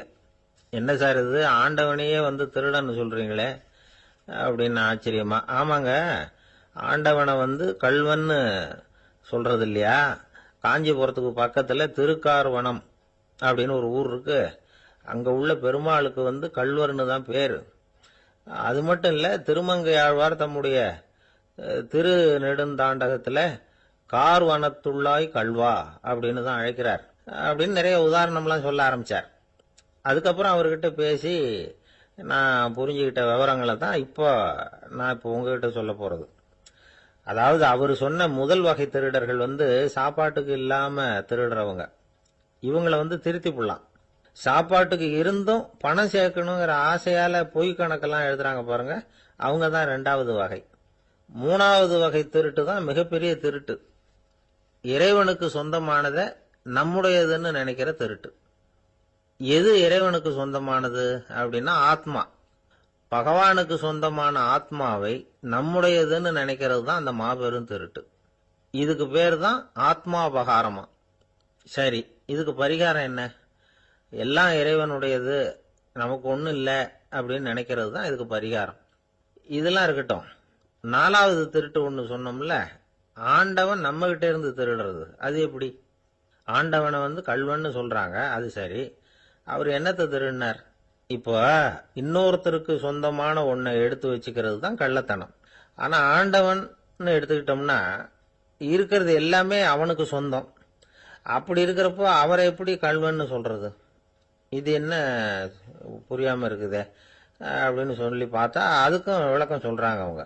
அதாவது ஆண்டவனுக்கு உருவமே கிடையாது, அரூபமா இருக்கிறவன், அதாவது உருவம் இல்லாம இருக்கிறவன். அப்படி உள்ள பகவான் நம்மள மாதிரி உருவத்துல இருக்கிறான். நம்மள மாதிரியே கையை காலு மூக்கெல்லாம் இருக்குது ஆண்டவனுக்கு. இந்த உருவம் நம்ம கிட்ட இருந்து திருடுனது தானே. அவன் தன்னுடைய உண்மையான திருமேனியை நமக்கு காட்டாம, அதாவது தரிசனம் கொடுக்காம இருக்கிறது கள்ளத்தனம் தானே. அதனால்தான் இதுவும் ஒரு பெரிய திருட்டு, இருக்கிறதுலயே மிகப்பெரிய திருட்டு அப்படிங்கிறார். என்கிட்ட பேசிக்கிட்டு இருந்தாரு, இந்த விஷயம்லாம் சொல்லிட்டு இருந்தாரு இந்த பெரியவர். அதாவது திருட்டை ஆன்மீக நோகத்துல அவர் பார்க்கிறார். நம்ம பார்வையில இதை விட அபூர்வமான திருட்டுலாம் இங்க உண்டு, அபூர்வமான திருடர்களும் உண்டு. ஒரு திருடன் சிறையிலிருந்து விடுதலையாகி வெளியில போனான். கொஞ்ச நாள்ல மறுபடியும் திரும்பி ஜெயிலுக்கு வந்துட்டான். அப்போ சிறை அதிகாரி அவனுக்கு அறிவுரை சொன்னாராம். ஏன்பா, இப்படி அடிக்கடி தப்பு பண்ணிவிட்டு ஜெயிலுக்கு வந்துடுறியே, உனக்கு சொந்த பந்தம் எதுவும் இல்லையா? உனக்கு அப்பா, அண்ணன், தம்பிகள் அவங்க கூட எல்லாம் சேர்ந்து வாழணுங்கிற ஆசை இல்லையா அப்படின்னு கேட்டிருக்கார். அவங்களோட சேர்ந்து வாழணுங்கிற ஆசை எனக்கு நிறைய உண்டுங்க சார் அப்படின்னு அவன். அப்புறம் எதுக்கு இப்படி ஜெயிலுக்கு வந்துடுற அப்படின்னாரான் அவரு. அவங்க எல்லாருமே இங்கே தானே சார் இருக்காங்க அப்படின்னு அவன். நம்ம கிட்ட ஒருத்தன் தப்பா நடந்துக்கிட்டானா உடனே நாம என்ன செய்வோம்? கையை ஓங்கிட்டு அவனை அடிக்க போவோம். நாம அவங்கிட்ட அவனை விட ஒருபடி மேலா தப்பா நடந்துக்குவோம். ஆனா பெரியவங்கெல்லாம் அப்படி நடந்துக்கிறது இல்லை. இன்னா செய்தாரை ஒருத்தல் அவர் நாண நன்னயம் செய்து விடல் அப்படின்னு வள்ளுவர் சொல்லியிருக்கார் இல்லையா? அதுக்கு தகுந்த மாதிரி நடந்துக்குவாங்க. பாயசித் விஸ்தாமிங்கிறவர் ஒரு பெரிய ஞானி. அவர் ஒரு நாள் ராத்திரி ரொம்ப நேரம் மசூதியில் இருந்துட்டு வீட்டுக்கு திரும்பி வந்துகிட்டு இருக்கிறார். வழியில ஒரு குடிகாரன், அவன் கையில ஒரு இசை கருவி, அதை கண்ணா பின்னான்னு மீட்டிக்கிட்டு வாய்க்கு வந்தபடியே என்னத்தையோ பாட்டுன்னு நினைச்சுக்கிட்டு பாடிக்கிட்டு அவன் பாட்டுக்கு கிடக்குறான் வழியில. அதோட இருந்தாலும் பரவாயில்ல, அந்த பக்கமா வழியில போறவங்க வர்றவங்களை எல்லாம் பார்த்து கண்ணா பின்னான்னு திட்டிக்கிட்டு இருக்கிறான், ரொம்ப வளர்க்குறான். பாயசித் பிஸ்தாமிங்கிற அந்த பெரியவர் அந்த வழியா போறார். அவனை பார்க்கிறார். அவனுடைய நிலைமைய பார்த்துட்டு பரிதாபப்படுறார். ஏன்பா இது மாதிரி எல்லாம் நடந்துக்கிற, இப்படி நடக்கலாமா அப்படின்னு ஏதோ கொஞ்சம் புத்திமதி சொல்றதுக்கு ஆரம்பிச்சார். அவனுக்கு கோபம் வந்துட்டுது. கையில வச்சிருந்த வாத்திய கருவி அதால ஓங்கி அந்த பெரியவர் தலையில ஒரு அடி கொடுத்தான். ரத்த காயம் ஏற்பட்டு போச்சு. அவன் கையில இருந்த இசை கருவியும் அடிச்ச வேகத்துல ரெண்டா உடஞ்சு போச்சு. அவ்வளவு வேகமா அடிச்சிருக்கான். இவ்வளவு தூரத்துக்கு நடந்து போச்சுல்ல, அந்த மாபெரும் ஞானி வாயை திறந்து ஒரு வார்த்தை கூட பேசல. பேசாம தலையை பிடிச்சிக்கிட்டு அவர் பாட்டுக்கு போயிட்டார். மறுநாள் அந்த பெரியவர் என்ன பண்ணார் தெரியுமா? கொஞ்சம் இனிப்பு பண்டங்கள், கொஞ்சம் பணம், இது ரெண்டையும் ஒரு ஆள் மூலமா அனுப்பி வச்சார் அந்த குடிகாரனுக்கு. அவனுக்கு ஒன்றும் புரியல. என்ன விவரம்னு விசாரிச்சான். வந்த ஆள் ஒரு கடுதாசியை நீட்டினான். அதுல விவரம் இருந்தது. ஞானி எழுதியிருக்கிறார், இதை பார்ப்பா, உங்களுடைய இசைக்கருவி உடையறதுக்கு என்னுடைய தலை காரணமா ஆயிட்டுது. அதுக்காக நான் ரொம்ப வருத்தப்படுறேன். அதுக்காக தான் பணம் அனுப்பி வச்சிருக்கேன். வேற புதுசா ஒரு இசைக்கருவி வாங்கிக்கோ. அப்புறம் இன்னொரு விஷயம், நேற்றுக்கு ராத்திரி என்கிட்ட ஏகப்பட்ட கசப்பான வார்த்தைகளை பேசினேன். இதோட அனுப்பியிருக்கிற இனிப்பு பண்டங்களை சாப்பிட்டு உன்னுடைய நாவல உள்ள கசப்பை மாத்திக்கோ அப்படின்னு அதுல எழுதப்பட்டிருந்தது. இந்த சமயத்துல அவன் குடி மயக்கத்துல இல்ல, கிழிஞ்சு போயிருந்த நேரம் அது. அதனால அதை படிச்ச உடனே அவனுக்கு ரொம்ப வெக்கமா போச்சு. தலை குனிஞ்சான், யோசனை பண்ணான். கொஞ்ச நேரத்துல தன்னுடைய நண்பர்கள் சில பேரையும் கூப்பிட்டுக்கிட்டு நேரம் அந்த ஞானி இருக்கிற இடத்துக்கு ஓடினான். அவர் காலில் விழுந்தான், அவர்கிட்ட மன்னிப்பு கேட்டுக்கிட்டான். பெரியவங்களே தெரியாம நான் இந்த பாவ செயலை பண்ணிவிட்டேன், என்னை மன்னிச்சுங்க, உங்களுடைய பொறுமையும் போதனையும் என்னுடைய கண்ணை திறந்துட்டுது. இனிமே நானும் என்னுடைய நண்பர்களும் நல்ல வழியில திருந்தி வாழ போறோம் அப்படின்னா. ஞானி செய்த நன்னயம் குடிகாரனை எப்படி திருத்திருக்கு பாத்தீங்களா? இந்த கதையை கேட்டுட்டு ஒருத்தர் சொன்னார், என் வாழ்க்கையில கூட அப்படி ஒரு சம்பவம் நடந்தது சார். நானும் ஒரு நாள் ராத்திரி ஓவரா குடிச்சுட்டு ஒரு கிட்டாரை வாசிச்சுக்கிட்டு கண்ணாபின்னான்னு உளறிக்கிட்டு திட்டிக்கிட்டு இருந்தேன். அந்த சமயம் அந்த வழியா ஒருத்தர் வந்தார். ஓங்கி தலையில ஒரே ஒரு அடி, ரத்தம் வந்துட்டுது. அதுக்கப்புறம் என் மனசு தெரிஞ்சுட்டுது சார் அப்படின்னார். அப்படியா என்ன ஆச்சரியமா? ஆமா சார், அடி விழுந்தது அவர் தலையில இல்ல, என் தலையில. வந்தவர் என்ன அப்படி அடிச்சுட்டார். மயக்கம் தெளிஞ்சதுக்கு அப்புறம் தான் எனக்கு விவரம் புரிஞ்சுது. அவர் ஒரு போலீஸ்காரரு அப்படின்னார் ரொம்ப சோகமா. மூன்றாம் பாடல் வைணவர்கள் வாழ்த்தாகச் சொல்லுகின்ற வளமான பாடல். ஓங்கி உலகளந்த உத்தமன் பேர் பாடி நாங்கள் நம் பாவைக்கு சாற்றி நீராடினால் தீங்கின்றி நாடெல்லாம் திங்கள் மும்மாறி பெய்து ஓங்கு பெருஞ்சன்னல் ஊடு கயல் உகள பூங்குவளைப் போதில் பொறிவண்டு கண்படுப்ப தேங்காதே புக்கிருந்து சீர்த்த முலை பற்றி வாங்க குடம் நிறைக்கும் வள்ளல் பெரும் பசுக்கள் நீங்காத செல்வம் நிறைந்தேலோர் எம்பாவாய். மாவலியிடத்தில் வாமனனாய் 3 அடி மண் கேட்டு போன திருவிக்கிரமனாக உயர்ந்த அந்த அவதாரத்தை முதலில் பேசுகிறார்கள். அவனை உத்தமன் என்று சொல்லுகிறாள். அவரது திருநாமங்களை பாடி பரவி இந்த பாவை நோன்பு நோற்று நீராடினால் நாடெல்லாம் மாதம் 3 மழை பெய்யும், நெற்பயிர்கள் ஓங்கி வளரும். விளைந்த அந்த செந்நற் பயிர்களின் ஊடே கிடக்கும் நீரில் கயல் மீன்கள் துள்ளி விளையாடும். பூத்துள்ள குவளை மலர்களிலே அழகிய வண்டுகள் உறங்கி மகிழும். நீர்வளத்தால் நிலவளம், அதாவது வள்ளல் தன்மையுடைய பெரும் பசும் கூட்டங்கள் எங்கும் நிறைந்திருக்கும். மடிகனத்த காரணத்தால் தொட்ட மாத்திரத்தில் குடம் குடமாக அந்த பசுக்கள் கொடுக்கின்ற வள்ளல் பெரும் பசுக்கள். இத்தகைய செல்வச் செழிப்பு என்றும் நீங்காது நிலைத்திருக்கும் என்று வாழ்த்துகிறாள் இந்த 3வது பாடலிலே.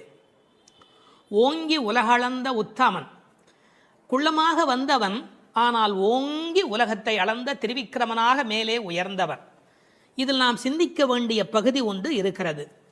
இந்த உலகத்தில் வாழ்கிற மனிதர்கள் 3 வகை: அதமன், மத்தியமன், உத்தமன். தன்னலம் மட்டுமே கொண்டு வாழ்கிற மிக கீழானவர்கள் அதமன். தானுண்டு தன் குடும்பம் உண்டு என்கிற ஒரு எளிய வட்டத்துக்குள் வாழ்கிறவன் மத்தியமன். பிறருக்காக வாழ்பவன், அவசியமென்றால் பிறருக்காக தாழ்பவன் எவனோ அவனே உத்தமன். அப்படி இந்த உலகத்தில் பிறருக்காக தாங்கி தாழ்ந்து சென்ற இடம் என்பதால் அவர் தாழவில்லை. கை நீட்டி யாசக மகாபலியிடத்தில் கேட்டாலும் அவர் தாழவில்லை, ஓங்கினார் என்ற பொருள் வரும்படியாக ஓங்கி உலகளந்த உத்தமன் என்று எழுதுகிறார். அவருடைய திருவடி இந்த உலகம் முழுவதும் பட்டதாம், உயிர்குலம் முழுவதும் பட்டதாம். ஏன்? இதற்கு உரையாசிரியர்கள் ஒரு அழகான வார்த்தை சொல்வார்கள். உறங்குகிற போது மாதா பிரஜையை அனைத்தபடி படுத்திருப்பாள் ஸ்பரிச சுகத்திற்காக. ஒரு அம்மா குழந்தைய பக்கத்தில் வைத்து கொண்டு படுக்கிற போது அப்படியே அந்த குழந்தை மேலே கை வைத்து கொண்டு படுத்திருப்பாள். என்ன சுகம்! அந்த குழந்தையும் நிம்மதியாக தூங்கும், அந்த தாயும் நிம்மதியாக சந்தோஷப்படுவாள். அப்படி தாய் குழந்தையை அணைப்பது போல இந்த உயிர்களை அணைப்பதற்காக பெருமான் தன் திருவடியை இந்த பூமியிலே வைத்தானாம். ஓங்கி உலகளந்த உத்தமன் என்கிறாள்.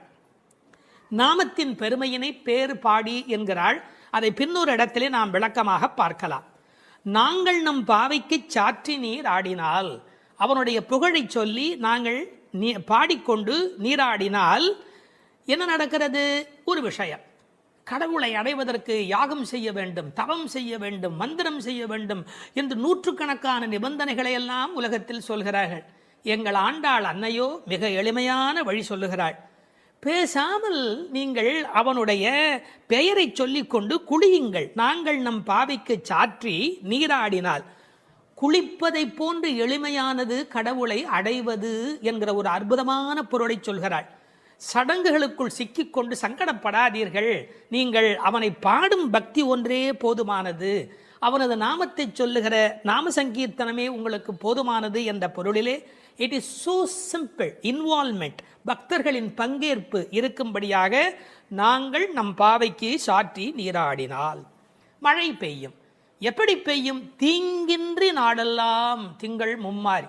இப்போதெல்லாம் வானிலை அறிக்கை சொல்லுகிறவர்கள் இந்த மாவட்டத்தில் பெய்யும், அந்த மாவட்டத்தில் கனமழை பெய்யும், இந்த மாவட்டத்தில் தூறல் போடும், இந்த மாவட்டத்தில் பெய்யாமலேயே போகும் என்று விட்டு விட்டு விட்டு விட்டு மழை பெய்வதை பற்றி பிட்டு பிட்டு பிட்டு பிட்டு வைத்துக் கொண்டிருப்பார்கள். ஆனால் எங்கள் ஆண்டாள் அப்படி அல்ல.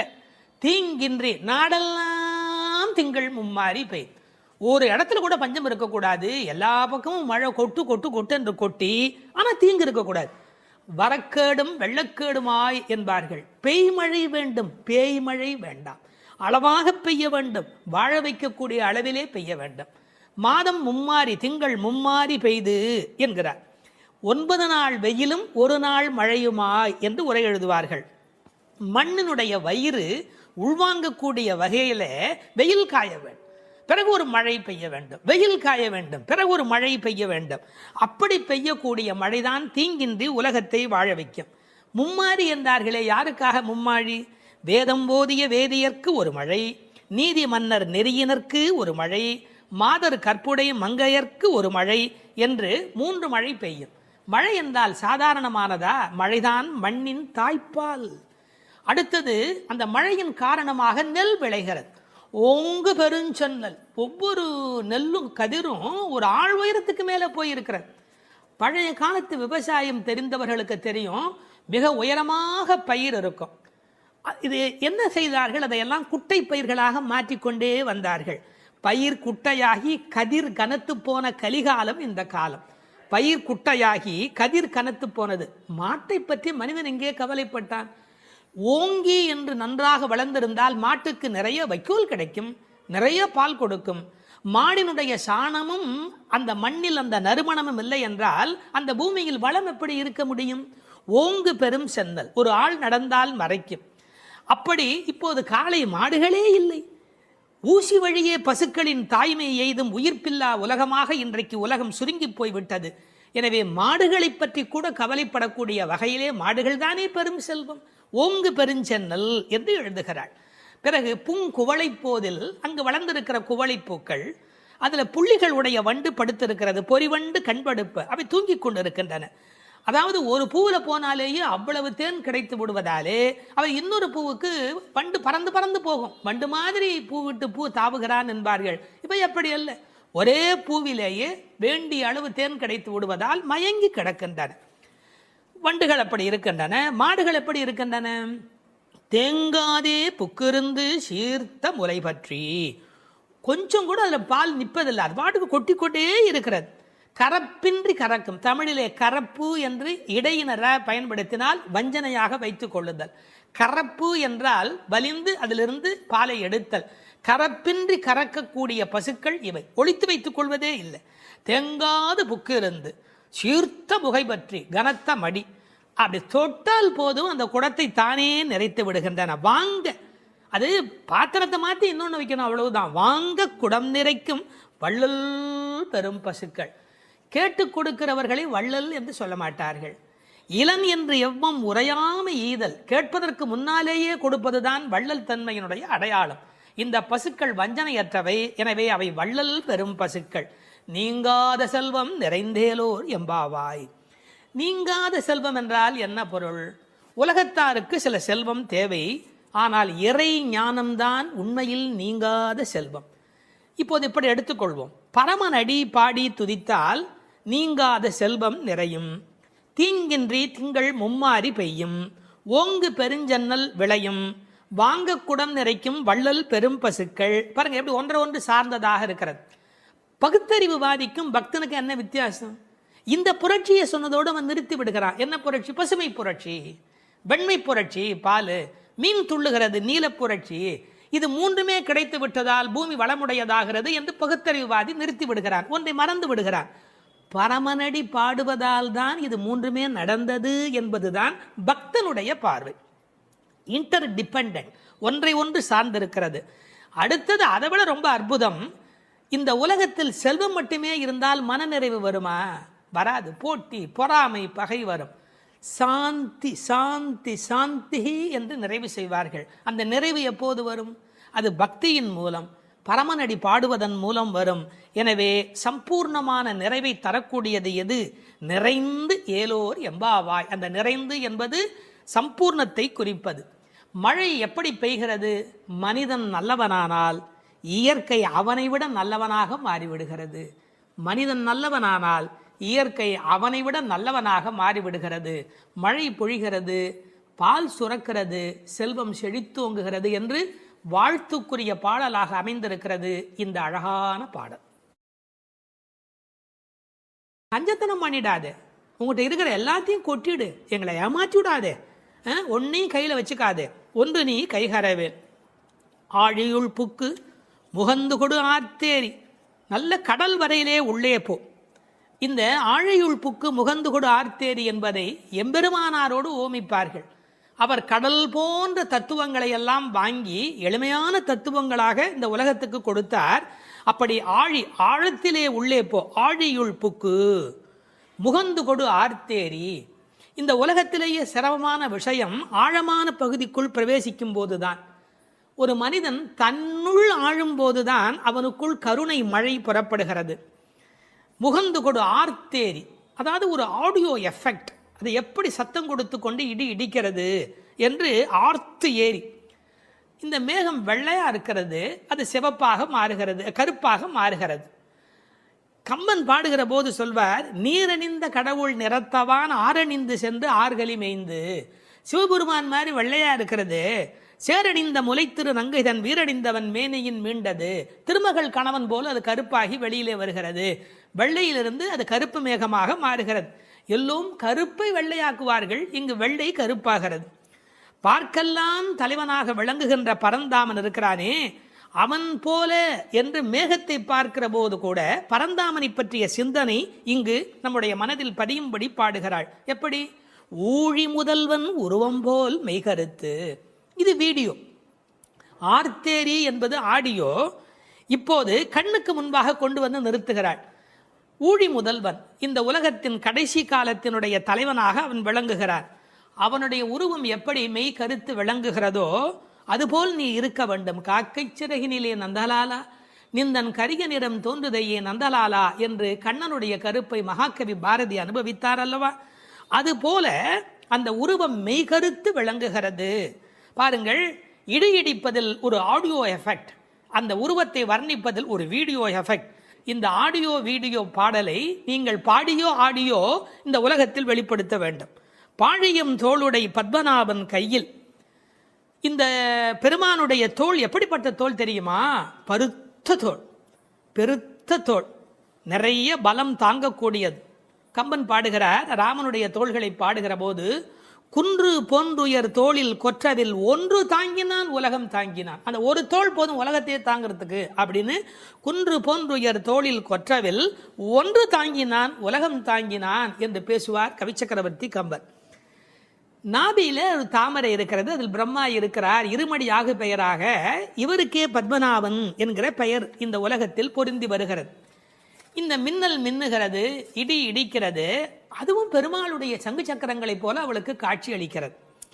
அந்த சக்கராயுதம் எப்படி ஒளி உடையதாக மின்னிக்கொண்டு வருகிறதோ, திருவாழி ஆழ்வான் விரோதிகள் இருக்கும் இடமெல்லாம் போய் எப்படி அழிக்கிறதோ அதுபோல அந்த மின்னல் மின்ன வேண்டும். அது பெருமானுடைய ஆயுதத்திலே ஒன்று. வலம்புரி போல் நின்றதிருந்து, அந்த சங்கு போல, வலம்புரி சங்கை போல, படைவோர் புக்கு முழங்கும பாஞ்ச சன்னியமும் பல்லாண்டு. அந்த சங்குக்கு எவ்வளவு பெரிய ஏற்றம்! உண்பது சொல்லில் உலகளந்தான் வாயமுதம், கண்படை கொள்ளில் கடல் வண்ணன் கைத்தலத்தே என்று எப்போதும் பெருமாளோடு ஸ்பரிசம் அனுபவித்துக் கொண்டிருக்கிற அந்த சங்கு, வலம்புரி சங்கு, அதுபோல் நின்று அதிர்ந்து அந்த சங்குநாதம் போன்ற ஒரு பெரிய ஒலியை எழுப்பி, தாழாதே சார்ங்கம் உதைத்த சரமழை போல் பெய்திடாய். மழை எப்படி பெய்யணும்? அடம் மழை, அப்படியே சரமழை மாதிரி பெய்யணும். ராம சரம் எப்படி புறப்பட்டதோ, சார்ங்கம் என்ற வெள்ளிலே இருந்து அது எப்படி விடாமல் வந்து கொண்டே இருந்ததோ ராவணனை பார்க்கிற காலத்திலே, அப்படி இந்த மழை அடைமழையாய் பெய்ய வேண்டும். எதற்காக? நாங்களும் மார்கழி நீராட மகிழ்ந்தேலோர் எம்பாவாய். இந்த உலகத்தில் நாடெங்கும் வாழ கேடொன்றும் இல்லை என்பார்கள். எல்லாரும் நல்லா இருந்தால் நாமும் நல்லா இருக்க போகிறோம் இல்லையா? அதனால் இந்த உலகத்தில் எல்லோரும் நன்றாக இருக்க மார்கழி நீராட மகிழ்ந்து நாங்களும் மகிழ்ச்சியாக இருந்து விட்டு போகிறோம். இந்த ஓமை இருக்கிறதே, இது ஓமை அணி இலக்கணத்திலே தலை சிறந்த 4 செய்திகளை உள்ளடக்கியது. எப்படி அந்த மழை பெய்ய வேண்டும் என்று சொல்லுகிற செய்தியில, உருவம் போல் மெய்கருத்து என்றால் அது மெய் ஓமை. ஆழி போல் மின்னி வலம்புரி போல் நின்றதிர்ந்து என்பது வினை ஓமை. சரமழை போல் என்று பேசியது பயன் ஓமை. அணி இலக்கணத்திலே வினை, பயன், மெய், உரு என்ற 4 வகை பெற வந்த ஓமை தோற்றம் என்று ஓமை அணிக்கு எத்தனை சிறப்பு சொல்வார்களோ எல்லாம் பொருந்தும்படியாக தமிழில் ஏற்றம் மிகுந்த பாடல் இந்த பாடல்.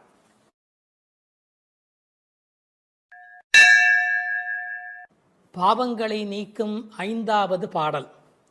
மாயனை மன்னு வடமதுரை மைந்தனை, தூய பெருநீர் யமுனை துறைவனை, ஆயர் குலத்தினில் தோன்றும் அணிவிளக்கை, தாயைக் குடல் விளக்கம் செய்த தாமோதரனை, தூயோமாய் வந்து நாம் தூமலர் தூவித் தொழுது, வாயினால் பாடி மனத்தினால் சிந்திக்க, போய பிழையும் புகுதருவான் நின்றனவும், தீயினில் தூசாகும் செப்பேலோர் எம்பாவாய்.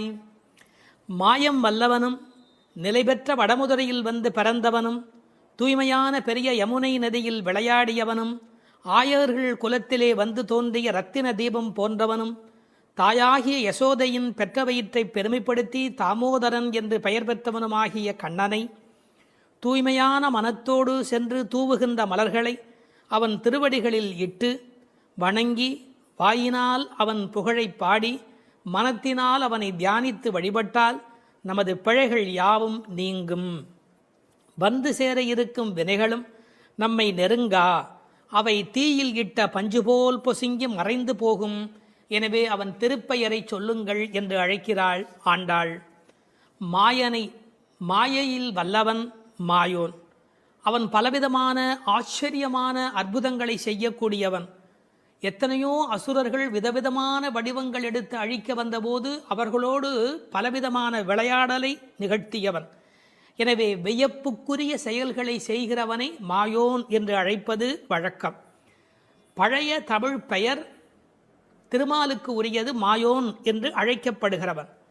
ஒரே நேரத்தில் எங்கும் இருக்கக்கூடிய அற்புதம் செய்கிறவன். ஆயர்பாடியிலே ஒவ்வொருவரோடும் குறவை கூத்தாடுகிற போது ஒரு கோபிகைக்கு ஒரு கண்ணன் என்று ஒரே நேரத்தில் ஒவ்வொருவரோடும் இருந்தவன். அது மட்டுமல்ல, பகவத்கீதையில் எனது மாயை வெல்ல முடியாதது என்று பேசுகிறார். அந்த இடத்தில் மாயை என்பது பிரபஞ்ச சிருஷ்டி, பேர் இயக்கம், இந்த பிறப்பின் ரகசியம், கண்ணனுடைய பல்வேறு லீலைகள். இப்படி மாயன் என்ற சொல்லுக்கு நிறைய பொருளாயிற்று. அப்படி மாயனாயிருக்கிறவன் மைந்தனாய் ஆகியிருக்கிறான். வடமதுரை மைந்தனே. அற்புதங்களை செய்யக்கூடிய அடங்க முடியாத மாயன் அடக்கத்திற்குரிய மைந்தனாக மாறியிருக்கிறான். தமிழிலே மகன் மைந்தன் என்று பல்வேறு சொற்கள் மகனை குறிக்கும். வீட்டுக்கு மட்டும் உரியவன் மகன், நாட்டுக்கே உலகிற்கே உரியவன் மைந்தன். ஆகையால் மாயனை நிலைபெற்ற வடமுதுரையிலே வந்து தலைவனாக விளங்குகின்ற மைந்தனை, ஊருக்கென்று வாழுகிறவனை, தூய பெருநீர் யமுனை துறைவனே. யமுனைக்கு தூய என்ற அடைமொழி எதனாலே? அதன் தெளிவு அல்லது ஆழம் அல்லது அகலம், இது எல்லாவற்றையும் விட உரையாசிரியர்கள் ஒரு நயம் சொல்வார்கள். கோதாவரியை சீதை விழித்து தன்னை காப்பாற்றும்படி அழைத்தபோது ராவண பயத்தினாலே கோதாவரி எந்த உதவியும் செய்யவில்லை. ஆனால் இந்த யமுனையோ வசுதேவர் கண்ணனை சுமந்து கொண்டு வருகிற காலத்திலே வழிவிட்டு மிகப்பெரிய நன்மை செய்தது. ஆகையால் இது தூய பெருநீர் என்று ஆயிற்று. அந்த தூய பெருநீர் யமுனை துறைவன். ஒரு நதி எவ்வளவு பெரிய நதியாக இருந்தாலும் பயன் கிடையாது, துறை முக்கியம். நீங்கள் பெரிய பெரிய நதியிலே நீராட வேண்டும் என்றால் படித்துறை என்று ஒரு துறை இருந்தால் தானே நீங்கள் அந்த நதியிலே நீராடி அனுபவிக்க முடியும். இறைவன் பெரியவனாகவே இருந்தாலும் கூட கண்ணன் என்று ஒரு துறை, வைணவம் என்று ஒரு துறை, அதில் கிருஷ்ண அவதாரம் என்கிற ஒரு துறை, ஆண்டாளின் திருப்பாட்டு என்று ஒரு துறை. இப்படி துறை இருந்தால் மட்டுமே குளிப்பது எப்படி, அனுபவிப்பது எப்படி? வெறும் ஆற்றிலே போய் நீராடி விட முடியுமா? அந்த துறை முக்கியம். அந்த யமுனை துறைவன் என்ற சொல்லிலே இருக்கிற அழகு, கோபியரோடு உமிழ்ந்து விளையாடிய தேக சம்பந்தம் உடைய நதி என்று அந்த நதிக்கு பெருமை எழுதினார்கள். ஆயர் குலத்தில் தோன்றும் அணிவிளக்கு, அந்தகாரத்தில் தீபம் போல படிப்பறிவு வழக்கை இடக்கை அறியாத ஆயர் குலம்.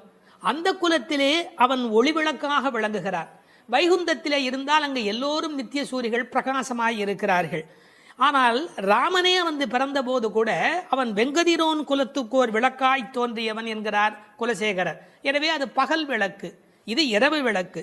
ஆயர் குலத்தினில் தோன்றும் அணிவிளக்கை மங்கள விளக்கு, தாயை குடல் விளக்கம் செய்த தாமோதரனே. தாமோதரன் என்ற சொல்லுக்கு கயிறு பதிந்த வயிறு உடையவன் என்று பொருள். இந்த மாடுகளை எல்லாம் கட்டி அது அருந்து போன கயிற்றை கன்றுக்குட்டிக்கு கட்டி அதிலிருந்து மீதமான கயிற்றை எடுத்து கண்ணபெருமான் வயிற்றை சுட்டி கட்டுகிறாள் அவனுடைய தாயார். எனவே கயிறு பதிந்த வயிறு உடையவன். குழந்தைக்கு அரைஞான் கயிறு கட்டுவதற்கு காரணமே வயிறு பருக்கிறதா இல்லையா என்று கண்காணிப்பதற்காக. இந்த கயிறு பதிந்ததாலே அந்த தழும்புகளை ஏற்படுத்தியது. கண்ணின் சிறுத்தாம்பினால் கட்டுண்ண பண்ணிய மாயன். எனவே தாமோதரனாய் கயிறு பதிந்த வயிறு உடையவனாக விளங்குகின்றான். இவனை எப்போதும் அனுபவித்தவள் என்று பெற்றவயிருக்கு பட்டம் கட்டுவதாக தாயை குடல் விளக்கம் செய்த தாமோதரன் என்று பெருமைப்படுத்தினாள். அவனை எப்படி வணங்க வேண்டும்? தூயோமாய் வந்து. ஐயா, வரும்போது தூய்மை வந்துவிடுமா? வரவர தூய்மை வந்துவிடும். நாம் பிறவியில் அழுக்குடையவராய் இருக்கலாம், பலவிதமான வஞ்சனை மனமுடையவராய் இருக்கலாம். இறைவனை நினைக்க வேண்டும் என்று நினைத்த மாத்திரத்தில், இறைவனை நெருங்கும் மாத்திரத்தில் தூயோராய் மாறிவிடுகிறோம். எண்ணம் தானே நம்மை தூய்மைப்படுத்துவது. எண்ணம் திண்ணியராக பெறின் என்னாகிறது? அவனுக்கு ஒரு வண்ணம் பிறக்கிறது. எனவே தூயோமாய் வந்து தூமலர், தூயவர் கையில் இருப்பது தூமலராகத்தானே இருக்க முடியும். பகவானுக்கு எந்த பூ உகப்பு என்று கேட்டார்கள். எல்லாமே உகப்பு. ஒரு அருமையான பாசுரத்திலே புரிவதும் புகை பூவே என்று பாடுகிற இடத்திலே சப்பாத்தி கள்ளியினுடைய பூ அது இறைவனுக்கு உகப்பா என்று ஒரு சீடன் கேட்கிறார். அப்போது உரை சொல்லுகிறவர் ரொம்ப அழகாக சொல்லுகிறார், அதை பகவான் விலக்கி இருக்கிறான் என்று பொருள் அல்ல. பகவானுக்கு எதுவுமே விலக்கு அல்ல. பறிக்கிற பக்தனுடைய கையில் முள் தைத்து விடுமே என்று விலக்கப்பட்டது என்று எழுதுகிறார். என்ன ஒரு கருணை பாருங்கள். ஆக தூமலர் தூவி தொழுது அவனை வாயினால் பாடி மனத்தினால் சிந்திக்க. இந்த உலகத்தில் வாயினாலே பாடுகிறோம். வாய் படைத்த பயன் பாடீர் அவன் நாமும் வீடே பெறலாமே. வெறும் நாமத்தை வரிசையாக சொல்லலாம். ஆனால் இசையோடு சொல்லுகிற போது, பஜனையோடு சொல்லுகிற போது, அது வாயினால் பாடுகிற போது பெருமை உடையதாக மாறுகிறது. இந்த வாயிலே பாடுவதை பற்றி ஆண்டாள் இதே திருப்பாவேல கண்ணபெருமானை எத்தனை நாமங்கள் சொல்லி பாடியிருக்கிறாள் என்று ஒரு பட்டியல் பாருங்கள். நந்தகோபன் குமரன், யசோதை இளம் சிங்கம், கதிர்மதியம் போல் முகத்தான், நாராயணன், பார்க்கடலுள் பையத்து இன்ன பரவன், ஓங்கி உலகளந்த உத்தமன், ஊழி முதல்வன், பத்மநாபன், மாயன், வடமதுரை மைந்தன், யமுனை துறைவன், ஆயர்குலாணி விளக்கு, தாமோதரன், புள்ளரையன், வள்ளத்தரவியில் துயிலமர்ந்த வித்து, மூர்த்தி, கேசவன், மாவாய் பிளந்தான், தேவாதி தேவன், மாமாயன், மாதவன், வைகுந்தன், புண்ணியன், முகில்வண்ணன், மனத்துக்கினியான், புள்ளின் வாய் கீண்டான், பொல்லா அரக்கனை கிள்ளி களைந்தான், சங்கொடு சக்கரம் ஏந்தும் தடக்கையன், பங்கைய கண்ணன், வல்லானை கொன்றான், மாற்றாரை மாற்றழிக்க வல்லான், மணிவண்ணன், உம்பர் கோமான், மலர் மார்பன், கலியே, செப்பமுடையாய், திரளுடையாய், விமலா, ஊற்றமுடையாய், பெரியாய், சுடரே, பூவை பூவண்ணா, அன்றி உலகம் அளந்தாய், தென்னிலங்கை செற்றாய், பொன்றச் சகடம் உடைத்தாய், கன்று குணிலாய் எறிந்தாய், ஒருத்தி மகன், நெடுமால் மால், ஆலின் இலையாய், கோவிந்தன், செல்வத் திருமால். இப்படி இதே பாடலுக்குள்ளே கண்ணபெருமானை வாயினால் பாடி என்று இத்தனை வகையிலே பாடிக்காட்டி இருக்கிறார். அப்படி வாயினால் பாடி மனதினால் சிந்திக்க. இந்த மனம் நிறைய பாவங்களை சேர்த்து கொண்டே வருகிறது. எனவே தியானம் என்பது மனத்தினாலே இறைவனை சிந்திக்கிற போது அந்த பாவங்கள் நீங்கி விடுகின்றன. எப்படி தெரிகிறது? போய பிழையும். வாயினால் பாடி மனதினால் சிந்தித்தால் பிழைகள் போய் விடுகின்றன. புகுதருவான் நின்றனவும். இனி நமக்கு வரவேண்டிய எஞ்சிய வினைகள் இருக்கின்றனவே, இந்த பிறவியில் செய்வன அவை உட்பட எப்படி மாறுகிறது? தீயினில் தூசா, நெருப்பில் எப்படி பஸ்பமாக போய்விடுவோம், அப்படி நம்முடைய பழைய பாவங்கள் எல்லாம் நெருப்பில் இட்டது போல தீயினில் தூசாகும் செப்பேலோர் எம்பாவாய் என்கிறாள். இந்த 5 பாடல்களோடு ஒரு முதல் பகுதி நிறைவு பெறுகிறது. நோன்பு நோற்க புறப்பட வேண்டியதையும், நோன்பு எவ்வாறு நிகழ்த்துவது என்பதையும், நோன்பினால் மழை பெய்யும் என்பதையும், நோற்கும் போது மனோ வாக்கு காயத்தால் நாம் அடைகின்ற இறைவன், அவனை அடைவதற்கான வழி, அதனால் நம் வினை அழியும் என்ற செய்திகளையும் இந்த 5 பாடல்களாலே குறிப்பிட்டாள். அது மட்டுமல்ல, நாராயணனே என்ற முதல் பாடலிலும், பார்க்கடலில் பையத்துயின்ற பரமன் என்ற 2ஆம் பாடலிலும், ஓங்கி உலகளந்த உத்தமன் என்று 3ஆம் பாடலிலும், ஆழிமழை கண்ணா என்று 4ஆம் பாடலிலும், மாயனை மண்ணு வடமயிறு மைந்தன் என்று கண்ணனை 5ஆம் பாடலிலும் குறிப்பிட்டது.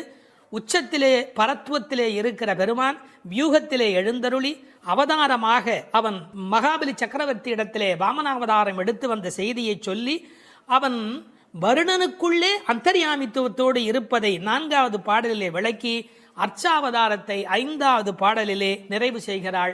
இந்த முதல் 5 பாடல்களோடு ஒரு பகுதி நிறைவு பெறுகிறது. பின்னர் மற்றவரை எழுப்புவது தொடங்குகிறது. வேதம் அனைத்துக்கும் வித்தான திருப்பாவையின் 6வது பாடல். இது பாடல் தொடங்கி திருப்பள்ளி எழுச்சியாக அமைகிறது. உறங்குகிற பெண்ணை வெளியில் இருக்கிறவள் எழுப்புவது போல பாடலின் அமைப்பு முறை. விடிந்தது என்பதற்கான அடையாளங்கள் சொல்லி எழுப்புகிறார்கள். புள்ளும் சிலம்பினகான் புள்ளரையன் கோயிலில் வெள்ளை வெளிசங்கின் பேரரவம் கேட்டிலையோ, பிள்ளாய் எழுந்திராய் பேய்முலை நஞ்சுண்டு கள்ளச்சகடம் கலக்கழிய காலோச்சி வெள்ளத்து அரவில் துயில் அமர்ந்த வித்தினை உள்ளத்து கொண்டு முனிவர்களும் யோகிகளும் மெல்ல எழுந்து ஹரி என்ற பேரரவம் உள்ளம் புகுந்து குளிர்ந்தேலோர் எம்பாவாய். முன் அனுபவம் ஏதுமில்லாத கன்னிப்பெண்ணே, இன்னும் உறங்குகிறாயே? விடியலை முன்னே அறிந்து கொள்ளும் இயல்புடைய பறவைகளும் கூட எழுந்து ஓசை எழுப்பி இறை தேட புறப்பட்டு விட்டனவே, அது உனக்கு தெரியவில்லையா? பறவைகளுக்கு அரசனான கருடனை வாகனமாக கொண்ட திருமால் திருக்கோயிலிலே வெண்மை நிறமுள்ள சங்கு தன் ஒலி எழுப்பி அழைக்கின்ற பேரோசை உன் காதில் விழவில்லையா? பெண் பிள்ளையே, விரைவில் படுக்கையை விட்டு எழுந்திரு. முன்பு தன் தாய் யசோதை வடிவில் முலைக்காம்பில் நஞ்சையே தீட்டிக் கொண்டு வந்து கண்ணனுக்கு வஞ்சகமாக பாலூட்ட கருதினாளே பூதனை. அவளிடம் பால் பருகுவது போல முலையுண்டு அவள் உயிரையும் உண்டானே கண்ணன். முன்பு கள்ளத்தனமாக சக்கரமாக அவன் முன் தோன்றினானே சகடாசுரன். அவனை தன் திருவடிகளை உயர்த்தியே உதைத்து அவன் கலக்கம் அடைந்து அழிந்து போனானே அந்த கண்ணன். திருப்பார்கடலிலே அமைந்திருக்கும் ஆதிசேஷன் என்னும் பாம்பின் மேல் அரிதுயில் கொண்டிருக்கிறானே அந்த கண்ணன். இவ்வுலக உற்பத்திக்கு மூல காரணமான அந்த கண்ணனை தம் உள்ளத்திலேயே இடைவிடாது தியானித்து கொண்டிருக்கும் முனிவர்களும் இறைவனை எளிதில் அடையும் யோகம் போன்ற உபாயங்களையும் செய்து கொண்டிருக்கும் யோகியர்களும் அலங்காது அசையாது மெதுவாக நிதானமாக எழுந்து ஹரி ஹரி என்று திருமாலை எண்ணிப்பாடும் பேரோசை உன்னுடைய காதுகளில் கேட்கவில்லையா? ஆனால் இவ்வோசைகள் எல்லாம் எங்கள் செவி வழி புகுந்து உள்ளத்திற்கு குளிர்ச்சி தருகின்றனவே. இந்த அனுபவத்தை எங்களுடன் பகிர்ந்து கொள்வதற்காகவாவது நீ எழுந்து வரமாட்டாயா? இது பாடலின் திரண்ட பொருள். புள்ளும் சிலம்பினகான் புள்ளரையன் கோயிலில். புள்ளும் சிலம்பினகான் என்பது இயற்கையின் அழைப்பு. காலையிலே பறவைகள் ஒலி எழுப்புகின்றன. இதில் புள்ளும் என்றால் அந்த உம்மை சிறப்பு உம்மை. காலை பொழுது எப்படி விடுகிறது என்றால் கோழி கூவுது என்று ஒரு வார்த்தை சொல்வார்கள். மனித வாழ்க்கை இயற்கையோடு கலந்து நிற்கக்கூடிய தனித்த சிறப்புடையது. அது காலையில் இறை தேடுவதற்கு புறப்படுவதற்கு முன்பாக ஒலி எழுப்பி அதன் பிறகு புறப்படும். இறை தேடும் போதே இறை தேடு என்பதுதான் மனிதனுக்கும் விலங்குக்கும் இருக்கிற வித்தியாசம். அதனால் இறை தேடி அது எழுப்புகிற ஒலியை கேட்ட மாத்திரத்தில் இறை தேடி வல்லினரா இறை தேடி நாம் அந்த பெருமானை நினைக்க வேண்டாமா என்ற அர்த்தத்தில் புள்ளும் சிலம்பின என்றாள். தமிழிலே சிலம்புதல் என்றால் ஒலி எழுப்புதல் என்று பொருள். அதிகாலை எழுவதை மனிதன் பறவைகளிடமிருந்து கற்றுக்கொண்டான் என்கிறார்கள். அது மட்டுமல்ல, பறவைகள் மனிதனுக்கு எச்சரிக்கை உணர்வை ஊட்டக்கூடிய ஒரு அடையாளம். ஒரு காலத்தில் காடுகளில் மனித இனம் வாழ்ந்த காலத்தில் பதுங்கி வரும் பாய்ச்சல் மிருகங்கள் குறித்து எச்சரிக்கை ஒலி எழுப்பும் இயல்பு பறவைகளுக்கு உண்டு. எனவே பறவைகளின் ஒலியை பார்த்து வருகிற நன்மை தீமைகளை மனிதன் உணர்கிற பழக்கம் அன்று தொட்டிருந்திருக்கிறது. எனவே வெளியில் விடுகிற விடியலுக்கு அடையாளமாக சொன்னாலும் பறவை ஒலிக்கும் மனித இனத்துக்கும் சம்பந்தம் இருக்கிறதே. புள்ளும் சிலம்பினகான். புல் அரையன் கோயில், பறவைகளுக்கெல்லாம் தலைவன் கருடன். அந்த கருடன் கோயிலிலே, அதாவது திருமாலுடைய திருக்கோயிலிலே சங்கு ஒலி எழுப்பி அழைக்கிறார்களாம். வெள்ளை வெளிசங்கின் பேரரவம் கேட்டிலையோ. வெள்ளை விழிசங்கு அது ரொம்ப தூய்மையான சங்கு. வெறும் நிறம் மட்டுமல்ல, அது எல்லா வகையிலுமே தூய்மையுடைய ஒன்று, வெண்மையுடைய ஒன்று. அது அழைப்பதற்காகவே பயன்படுத்தப்படுவதாலே விழிசங்கு கோயிலிலே நடை திறந்து விட்டது, மக்கள் வரலாம் என்பதற்கான அறிவிப்பு சங்கொலியின் மூலம் அந்த ஊருக்கு தெரிவிக்கப்படுகிறது. எனவே கோயில் அழைப்பு வந்துவிட்டதே, நீ எழுந்திருக்க வேண்டாமா? பேரரவம் கேட்டிலையோ.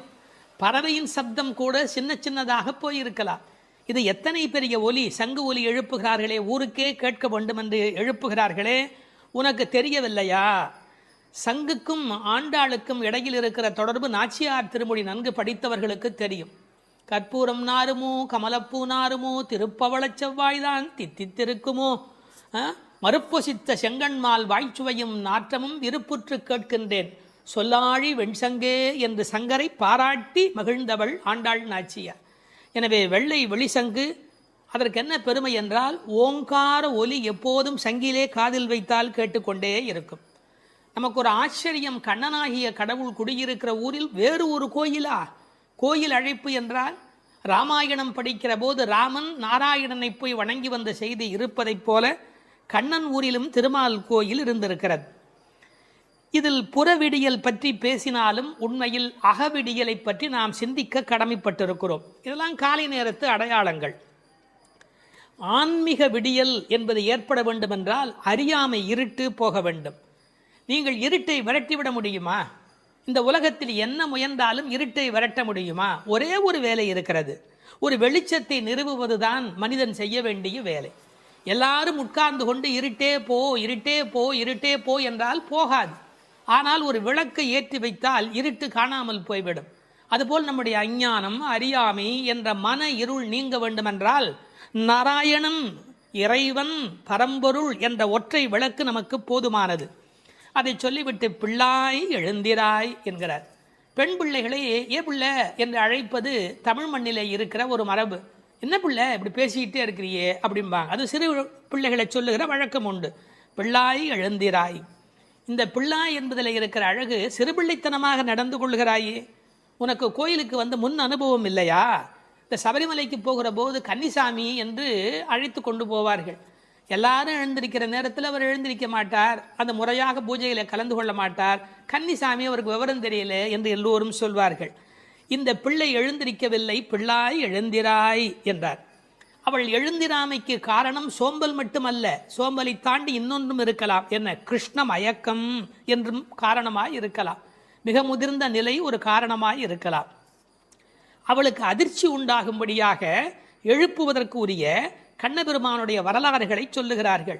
பேய்முலை நஞ்சு உண்டு பூதனே என்ற ஒரு அரக்கி தாய்முலைப்பாலில் அமுதிருக்க தவழ்ந்து தளநடை இட்டு சென்று பேய் முலைவாய் வைத்து நஞ்சு உண்டு பித்தன் என்றே பிறர் ஏசன் என்றாய் திருமங்கையாழ்வார் பாடுகிறார். அதாவது தாயிடத்தில் அமுது உண்ணாமல் பேயிடத்தில் போய் உண்டு அவளுக்கு மேலே போவதற்கான வழிமுறையை செய்த பூதனையினுடைய வரலாறு, அரக்கியின் வரலாற்றை சொல்லுகிறார். அடுத்து இன்னொரு வரலாறு, கள்ளச்சகடம் கலக்கழிய காலோச்சி. கள்ளச்சகடம், சகடாசுரன் என்ற ஒரு அசுரன் வஞ்சனையான வடிவத்தில் சக்கரமாய் வருகிறான். அப்போது பெருமான் என்ன செய்தார்? தம் கால்களாலே எட்டி உதைத்தார். தன்னை நேடி வந்த ஆபத்தை அவர் விரட்டுகிறார். என்ன நயம் சொல்வார்கள் தெரியுமா? பெருமாளுடைய திருவடி நம்முடைய கஷ்டத்தை போக்குகிறது என்பதையும் தாண்டி பெருமாளின் துன்பத்தையே போக்கக்கூடியது. இப்படிலாம் அர்த்தம் சொல்லலாமா என்று கேட்பார்கள். உயர்வர உயர்நலம் உடையவன் எவனவன், மயர்வர மதிநலம் அருளினன் எவன் அவன். இந்த பாசுரத்திலே துயரரு சுடரடி என்று ஒரு வாசகம் வரும். அந்த துயரரு சுடரடி என்பதற்கு வியாக்கியானம் செய்த பெருமக்கள் நம்முடைய துயர் என்று கூட அர்த்தம் செய்ய வேண்டிய அவசியமில்லை. பக்தனுக்கு அனுகிரகம் பண்ணுவதற்கு திருவடி இருந்தும் பக்தன் தன்னிடத்தில் வந்து அதை பெறாத போது பகவான் துயரமுறுகிறான். தாய் தன்னுடைய முலைப்பாலை தரையிலே பிச்சுமா போல அருளை அவன் பக்தர்களுக்கு வழங்குகிறான் என்று எழுதினார்கள். எனவே பெருமானுடைய திருவடி பெருமானுடைய துன்பங்களையே நீக்கியது என்றும் பொருள் கொள்ளலாம். மனிதர்களுக்கு ஒவ்வாதது ரெண்டு காரம், ஒன்று அகங்காரம், மமகாரம். அப்படி தோன்றிய அசுரர்களை அவன் அழித்திருக்கிறான். வெள்ளத்தரவில் துயிலமர்ந்த வித்து, இந்த உலகத்துக்கெல்லாம் மூலமான வித்து. நல்ல தண்ணீர் நனைத்துதான் விதையை நடுவார்கள். இவன் வெள்ளத்து அரவில் பார்க்கடலிலே பாம்பிலே படுத்திருக்கிறான். வெள்ளை வெள்ளத்தின் மேலொரு பாம்பின் மிசை கள்ள நித்திரை கொள்ளும் பரமன் என்பார்கள். நீர் குளிர்ச்சி, பாம்பு குளிர்ச்சி, அந்த குளிர்ச்சிக்கு மேல் குளிர்ச்சியாக கண்ணபெருமானுடைய தோற்றம் குளிர்ச்சி. முதல் தனி வித்தேயோ என்று நம்மாழ்வார் பாடுவார். ஆலமரு வித்தின் அரும் குரலன் என்று கம்பர் பாடுவார். விச்சி இன்றி விளைவது இல்லை என்று பிரகலாதனுடைய சரித்திரத்தை பாட வந்த இடத்திலே கவி சக்கரவர்த்தி கம்பன் பாடுகிறார். இந்த உலகத்துக்கெல்லாம் ஒரு மூல விதை உண்டு, அந்த விதை இறைவன் என்பதை புரிந்து கொள்ள வேண்டும். உள்ளத்து கொண்டு முனிவர்களும் யோகிகளும் ஹரி ஹரி ஹரி என்ற தியானம் செய்து கொண்டு மனத்தால் வணங்குகிறவர்கள், தியானம் செய்கிறவர்கள் முனிவர்கள். சரீரம் மனம் எல்லாவற்றையும் கொண்டு கிரியைகள் மூலமாக செய்கிறவர்கள் யோகிகள். எப்படி எழுந்திருக்கிறார்கள்? மெல்ல எழுந்து. ஒரே எழுதினார்கள், கர்ப்பிணி பெண் குழந்தைக்கும் நோகாமல் தனக்கும் நோகாமல் எப்படி மெல்ல எழுவாளும். அதாவது உள்ளத்திலே இருக்கிற பெருமாளுடைய தலைப்பூ ஆடாது, தலைப்புனா தலையில் வைத்திருக்கிற பூ கூட அசையாதபடி அப்படி எழுவார்களாம் அவனுடைய அடியார்கள். ஹரி என்ற வாசகத்தோடு எழுகிறார்கள். ஹரி என்ற பேரறவும் உள்ளம் புகுந்து குளிர்ந்தேலோர் எம்பாவாய், உன் உள்ளத்தில் புகுந்து குளிர்ச்சியினை உண்டாக்கட்டும் என்று இந்த பாசுரம் நிறைவு பெறுகிறது.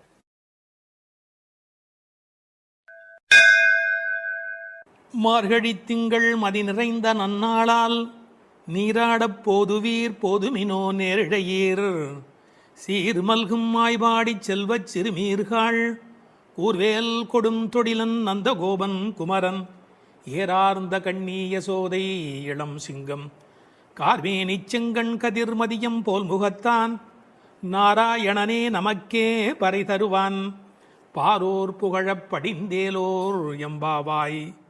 முதல் பாசுரம். இதனுடைய பொருளை முதலில் சுருக்கமாக பார்த்துவிட்டு பிறகு நாம் விரிவாக சிந்திப்பது பொருத்தம் என்று கருதி உரை முதலில் சொல்லிவிடுகிறேன். நேரிழையீர் சிறந்த ஆபரணங்களை அணிந்த பெண்களே, வளம் நிறைந்த திரு ஆயர்பாடியின் செல்வச் சிறுமியர்களாகிய நாம் காத்திருந்த மார்கழி மாதம், பூரண சந்திரனுடன் கூடிய பௌர்ணமி நன்னாள், நாம் அனைவரும் கூடி மார்கழி நீராட்டத்தில் கலந்து கொள்ள வேண்டாமா? நீராட விருப்பமுடையவர்கள் அனைவரும் வாருங்கள் வாருங்கள். கூர்மையான வேலாயுதத்தை கைகளில் கொண்டவனும் கொடிய போர்த்தொழிலில் வல்லவனுமான நந்தகோபரின் திருமகன் கண்ணன், அழகிய கண்களை உடைய யசோதைக்கு வாய்த்த சிங்கக்குட்டி போன்றவன், மேக நிறத்தவன், சிவந்த கண்களை உடையவன், அவனது கண்கள் சூரியன் போன்றும் சந்திரன் போன்றும் ஒளி வீசக்கூடியவை. அவன் நாராயணன். அவன் நிச்சயம் நமக்கு நோன்பின் பலனை, அதாவது பறை அருள்வான். அதன் பயனாக உலகம் நம்மை புகழும். வாருங்கள் நீராட என்று அழைப்பதாக அமைந்திருக்கிற முதல் பாடல் இந்த பாடல். மார்கழி திங்கள் மதி நிறைந்த நன்னாளால் என்று சிறந்த மார்கழி மாதத்திலே பௌர்ணமி நல்ல நாளிலே இந்த நோன்பு தொடங்குகிறது என்று தொடங்குகிறாள். எதை தொடங்குவதற்கும் நல்ல காலம் வாய்ப்பது என்பது பெரிய காரியம். அதிலும் இறைவனை வணங்குவதற்கு எந்த நாள் தொடங்குகிறதோ அந்த நாள் நல்ல நாள்.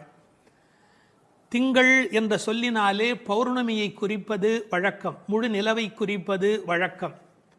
ஆனால் பழைய காலத்தில் காலக்கணக்கு என்பதே பௌர்ணமி நிலவை அடிப்படையாக வைத்து சாந்திராயன மாதக்கணக்கு தொடங்கியமையினால் பௌர்ணமி எப்போதும் மாதத்தின் தொடக்கமாக கருதப்பட்டது. இந்த மார்கழி மாதம் கொண்டாடத்தக்க ஒரு காலம். பல காரணங்கள். இதமான குளிர், அளவான பனி, செழுமையான மழை பெய்து எல்லா இடத்திலும் நீர் வளம் நிரம்பி இருக்கிற ஒரு காலம், மழை முடிந்து விளைச்சல் தொடங்கி இருக்கிற ஒரு காலம், கறவைகள் நிறைய பால் கொடுக்கிற ஒரு பொற்காலம். அப்பொழுது ஆயர்பாடியில் மக்கள் மகிழ்வதில் என்ன வித்தியாசம் இருக்கிறது? அரசர்கள் கூட திக்விஜயத்திற்கு தேர்ந்தெடுத்துக் கொள்ளுகிற காலம் மார்கழி மாதம். எனவே அந்த மார்கழியை கொண்டாடினார்கள். அது மட்டும் அல்ல, இது ஒரு வெறும் இலக்கியம் அல்ல, ஞான நூல். ஒரு நாளை நாம் பகல் இரவு என்று பிரித்து அதில் பிரம்ம முகூர்த்தம் என்று சிற்றம் சிறுகாலைக்கு முந்திய நேரத்தை கொண்டாடுகிறோம். அப்படி ஒரு வருடமே தேவர்களுக்கு நாளாக மாறுகிற காலத்தில் மார்கழி தேவர்களின் விடியலாய் பிரம்ம முகூர்த்தமாய் கருதப்படுகிறது. மனதை மயக்கும் அந்த மாதத்தில் காற்று மண்டலம் மாசுபடாமல் இருக்கிறது. உடலும் உள்ளமும் புத்துணர்ச்சி உடையதாக விளம்புகிறது. சரியாக சொல்வதென்று சொன்னால் உலகம் தன்னை புதுப்பித்துக் கொள்ளும் பொற்காலம். உலகம் தன்னை புதுப்பித்துக் கொள்ளும் பொற்காலம். அந்நேரத்தில் நாம் நம்மை புதுப்பித்துக் கொள்ளுவதற்குத்தான் மார்கழியில் நோன்பு. மார்கழி திங்கள் மதி நிறைந்த நன்னாளால் மார்கழியை மனிதர்கள் மட்டும் கொண்டாடுவதில்லை. நான் மாதங்களில் மார்கழி என்று கீதையில் கண்ணன் தன்னை மார்கழியாகவே அடையாளம் காணுகிறார். மதி நிறைந்த நன்னாள் என்றாள். ஒரு சின்ன குறிப்பு இருக்கிறது. மதி நிறையும் போது மதி குறையும். என்ன? மதி நிறையும் போது மதி குறையும். பௌர்ணமி நாளில் சில பேருடைய மதி பாதிக்கப்படும். ஆங்கிலத்தில் லுனார் என்ற சொல்லும் லுனாட்டிக் என்ற சொல்லும் ஒன்றுக்கொன்று தொடர்புடையவை. உணர்ச்சி மேலோங்குவதால் மனம் தடுமாறுகிற காலம் மதி நிறைகிற காலம். நாம் உணர்ச்சியை வென்று அறிவை கொண்டு இறைவனை அடைய வேண்டும் என்பதற்காக அந்த மாதம் கொண்டாடப்படுகிறது. மார்கழி மாதத்தின் பௌர்ணமி கொண்டாடப்படுகிறது. மூன்த் என்ற சொல்லும் மந்த் என்ற சொல்லும் ஒன்றிலிருந்து ஒன்று அடிப்படையாக பிறந்தது என்று ஆங்கிலத்திலே ஒரு கணக்கு உண்டு. எனவே மார்கழியை கொண்டாடி அதில் பௌர்ணமியை கொண்டாடுகிறார்கள். ஒரு பெரிய அழகு, இவர்கள் நாள் பார்த்து தொடங்கினார்களோ இல்லையோ, நல்லது தொடங்கும் போது நாள் தானே வாய்க்கிறது, கோல் விழுக்காட்டிலே விழுந்தார் போலே என்று உரை எழுதுவார்கள். தெருக்களை அடைத்த ஒரு கோலம், வீட்டு வாசல் முகம் கழுவி சாணி தன் தலையில் ஒரு பரங்கிப்பூ கிரீடத்தை வைத்திருக்கிற அருமையான வேளை. புதுமணல் பூத்த ஆற்று வெளியில் நிலவின் தகதகப்பில் கருப்பு கண்ணனுடன் கைகோர்த்து கோபிகைகள் குறவை கூத்தாடி அந்த புண்ணிய பொழுது. அந்த பொழுதை நினைத்து ஸ்ரீமத் பாகவதத்தில் பேசப்படுகிற அந்த காலகட்டத்தை நினைத்து இந்த பெண்கள் அந்த காலத்தை கொண்டாடினார்கள். நீராட போதுவீர் போதுமினும், இறைவனை வணங்குவதற்கு எந்த தகுதியும் தேவையில்லை, வருகிற விருப்பம் ஒன்று மட்டும் போதும். அதைத்தான் போதுவீர் போதுமினோ என்ற வார்த்தையினால் சொன்னாள். போகிறவர்களை போகவிட்டு அவர்கள் புற அழகு பார்த்திருக்கிறாள். மற்ற இடங்களில் போட்டி இருக்கலாம். கடவுளை தரிசிப்பதில் மனிதனுக்குள் போட்டி இருக்கக்கூடாது, பொறாமை இருக்கக்கூடாது. இந்த உலகத்தில் தின்பண்டங்களை கூட பங்கிட்டு உண்ண வேண்டும் என்று நினைக்கிற போது கண்ணனோடு செய்கின்ற கலவியினை, கண்ணனோடு கலந்து பழகுகிற வாய்ப்பை எல்லோரும் சேர்ந்து பருகிக்கொள்ள வேண்டும் என்பதால் தான் போதுவீர் போதுமினோ என்று சொல்கிறாள். நீராட என்பது ஆற்றில் குளத்தில் ஆடுதல் மட்டுமல்ல, அவன் குணக்கடலில் குளித்தல், குணக்கடலில் குளித்தல். அதனால்தான் அடியார்களோடு போக வேண்டும் என்று அழைத்து கொண்டு போகிறாள். எங்கு போவதாக இருந்தாலும் விவரம் தெரிந்தவர்களுடன் போக வேண்டும் என்பதால் விவரம் தெரிந்த பழைய அடியார்களோடு போக வேண்டும் என்று நினைக்கிறாள். இன்னொரு குறிப்பு, கடவுளை கலத்தல் என்பது குளிப்பதைப் போல் சுலபமானது. அதனால்தான் நீராடப் போதுவீர். எனவே குளிக்க, கடவுளோடு கலக்க, என்றைக்கும் நிலைக்க, கலவி இன்பத்தில் கோபிகைகள் கண்ட அனுபவத்தை சுவைக்க, எல்லாம் சேர்ந்து நீராடப் போதுவீர் என்ற வார்த்தைக்குள் விளங்குகிறது. சில பேருக்கு குளித்தல் உடல் நனைத்தல், சிலருக்கோ அது கழுவுதல், சிலருக்கு அது தெளித்து கொள்ளுதல், சிலர்தான் உண்மையில் குளிக்கிறார்கள். குளித்தல் என்ற சொல் எப்படி பிறந்ததென்றால், குளிர்தல் ஏற்பட்டால் மட்டுமே அது குளித்தல். ஆற்றில் சுடித்தோடும் வெள்ளத்தில் நனைகிற போது ஆன்மா விழிப்படைகிறது. பிரபஞ்ச நுகர்ச்சி நீங்கி நமக்கு ஆத்ம அனுபவம் தானே கிடைக்கிறது. தண்ணீர் ஒரு தியாகி, தான் அழுக்காகி பிறரை தூய்மையாக்கும் ஒரு உன்னத தியாகி. அந்த நீராட்டம் இறை அனுபவம் என்ற பொருளிலே இங்கு பேசப்பட்டது. இது ஆயர்பாடி. எப்படிப்பட்ட ஆயர்பாடி தெரியுமா? சீர்மல்கும் ஆயர்பாடி. செல்வச் சிறுமீர்கள். சீர் என்பது என்ன?